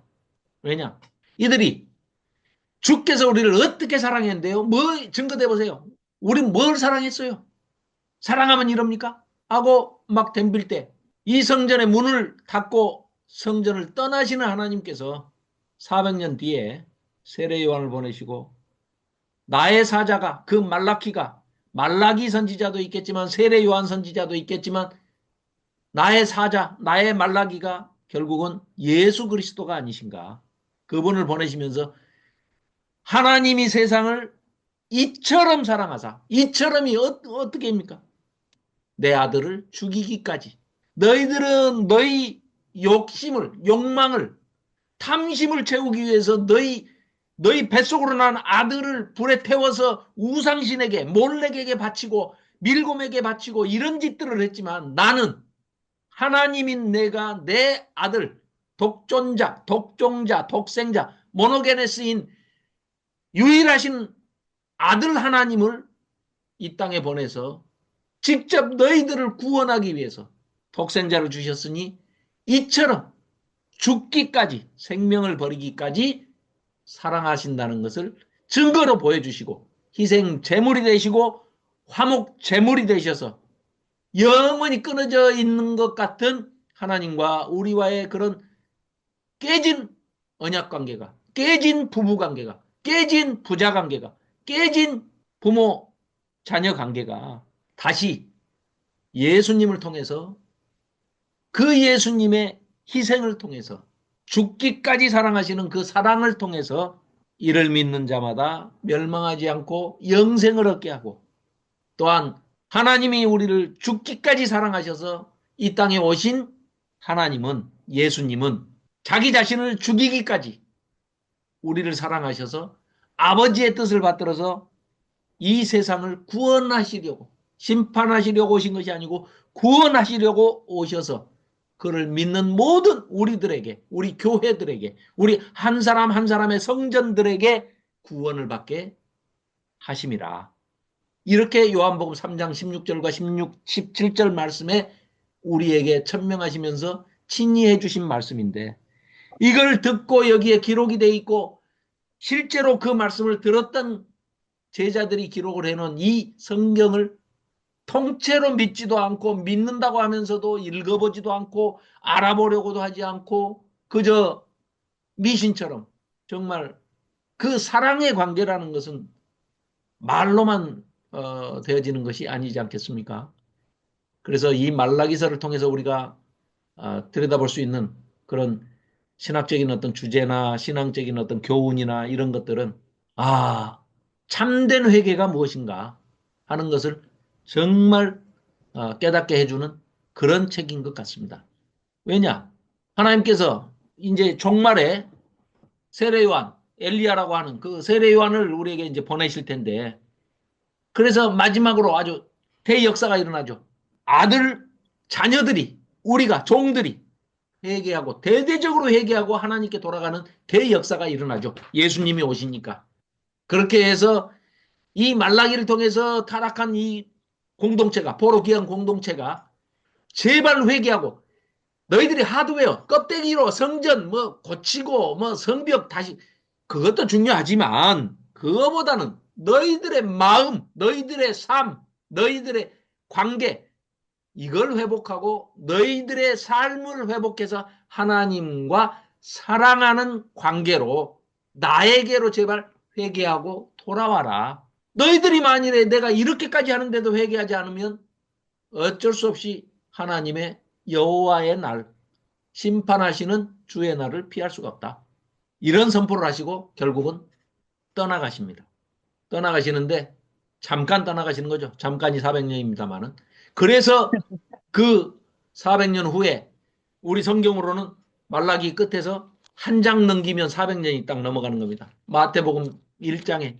자, 여기서부터 신약 복음서들 이 사복음서, 새 공간복음과 요한복음 포함해서 이 사복음서들은 전부 똑같이 아주 일성으로 뭐라고 얘기합니까?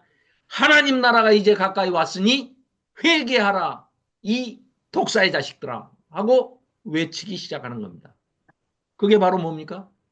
예수님이 성전으로 이 땅에 오신 것이 바로 예수님이 천국이시고 예수님이 성전이시고 천국이시고 하나님이시다. 그분이 오셨으니 우리는 회개하고 돌아가자 거기로.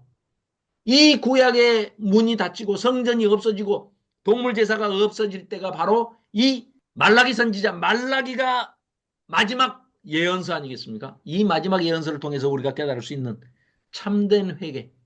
도대체 하나님은 얼마나 언약에 성실하신 분이고 신실하신 분이냐. 그런데 이 버러지만도 못한 벌레만도 못한 우리들을 위해서 하나님이 십자가에서 죽기까지 우리를 사랑하신다는데 그 사랑은 못 깨달을 망정 거기까지는 못 가더라도 우리가 하나님께 회개해야 마땅하지 아니하냐.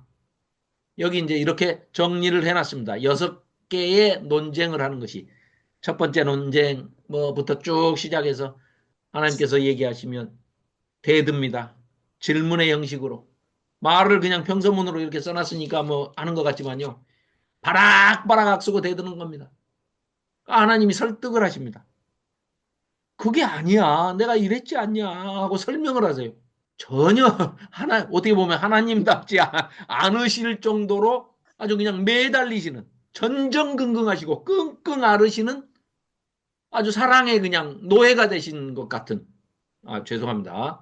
하나님 혹시 들으셨으면 화 푸십시오. 그런 관계. 이게 그래서 너희들의 죄라는 것은 너희들 생각해봐라. 병든 것, 훔친 것 이런 것들을 재물이라고 가져와서 사람한테도 총독한테도 못 바칠 그런 재물들을 갖고 와서 나한테 이걸 가져왔냐. 그러면서 너희들 입으로 뭐라 그러냐. 아이고 어찌나 번패스러운지 귀찮아 죽겠네 그냥. 우리가 뭐 꼭 하나님 제사 이거 드려야 돼요? 뭐 우리한테 해준 것도 없으면서 이런 걸 하나님은 또 다 우리한테 귀를 만들어 주셨는데 하나님 귀 없으시겠습니까? 다 듣고 계신다는 겁니다. 아니요. 말로 겉으로 표현하지 않고 입속으로만 마음속으로만 생각만 했어도 그 생각까지 다 하신다는 겁니다. 제사장들이 막 솔선수범해가지고 앞장서서 레이의 언약 그 신의 산 언약을 다 지키지 않습니다. 지도자가 타락을 하면은요 신속하게 그 종교는 패망의 길로 가는 거 아니겠습니까? 뭐 요즘 정강훈이나 뭐 이만희만 봐도 뭐 뻔하지 않습니까? 또 우상 숭배하는 그런 이방 여인들과 자기 조강지처 이스라엘 여인들을 다 버려버리고 이방 여인들하고 그냥 혼합 자폰을 해버립니다. 헛된 눈물로 억울함을 풀어주지도 않고 하나님 제단을 가리고 적시고 있습니다. 폭력을 행사합니다. 11조를 이 말라기가 정말 오해가 된 것이 11조 해봐라 시험해봐라 그러면 11조 너희들이 잘 받치면 내가 복을 하늘에서 쏟아 부어준다. 이 얘기가 아니고요. 너희들이 하나님 것을 도적질을 했어 이놈들아. 너희들이 세금을 안 내니 봉헌물을 안 내고 제사 제물을 이따위로 하니 레위인들이 먹고 살 수가 없어요. 그래서 레위인들이 없어져 버리니까 제사는 제사대로 흐지부지 돼버리고 구제 헌금을 안 하니 점점 더 힘들어지는 겁니다. 경제적인 고초를 엄청나게 겪고 있는 이유가 이런 건데 이를테면 예화로 예를 들어서 말씀을 하신 겁니다. 예를 들어서 너희들이 당연히 바쳐야 할 11조지만 구제헌금을 잘 해봐라. 그러면 내가 너희들 이렇게 못 살게 놔두게 가만히 보고만 있겠냐. 이 곤란 당하게 하겠냐. 이거 지금 하나님하고 뭐 거래하자는 게 아닙니다. 내가 이거 기브앤테이크로 내가 이거 헌금했으니까 11조 냈으니까 집에 이 2개 주세요. 더블로 주세요. 뭐 이게 거래하는 게 아닙니다. 근데 11조 잘하고 교회에 돈 많이 내면은 하나님 복 많이 준다고 이제 그 잘못 엉터리로 해석을 뭐 엉터리 알고 했으면 사기고 모르고 했으면 무식한 거고 그렇습니다. 자 어쨌거나 뭐 그런 얘기들이 있는데 자 마태복음 1장 21절에서 25절 말씀 임마누엘 하시는 우리와 함께 하시는 하나님 예수 그리스도를 보내주시겠다는 말씀을 하고 계십니다. 오늘 아까 읽었던 이 말씀 읽고 마치도록 하겠습니다. 계신 데서 그냥 함께 읽으면 좋겠습니다. 시작. 하나님이 세상을 이처럼 사랑하사 독생자를 주셨으니 이는 그를 믿는 자마다 멸망하지 않고 영생을 얻게 하려 하심이라. 하나님이 그 아들을 세상에 보내신 것은 세상을 심판하려 하심이 아니요 그로 말미암아 세상이 구원을 받게 하려 하심이라. 그를 믿는 그를 자는 믿는 심판을 자는 받지 아니하는 받지 것이요 아니하는 믿지 것이요 아니하는 자는 아니하는 자는 하나님의 독생자의 이름을 독생자의 믿지 이름을 믿지 아니하므로 아니하므로 벌써 그 심판을 심판을 받은 받은 것이니 것이니라. 아멘.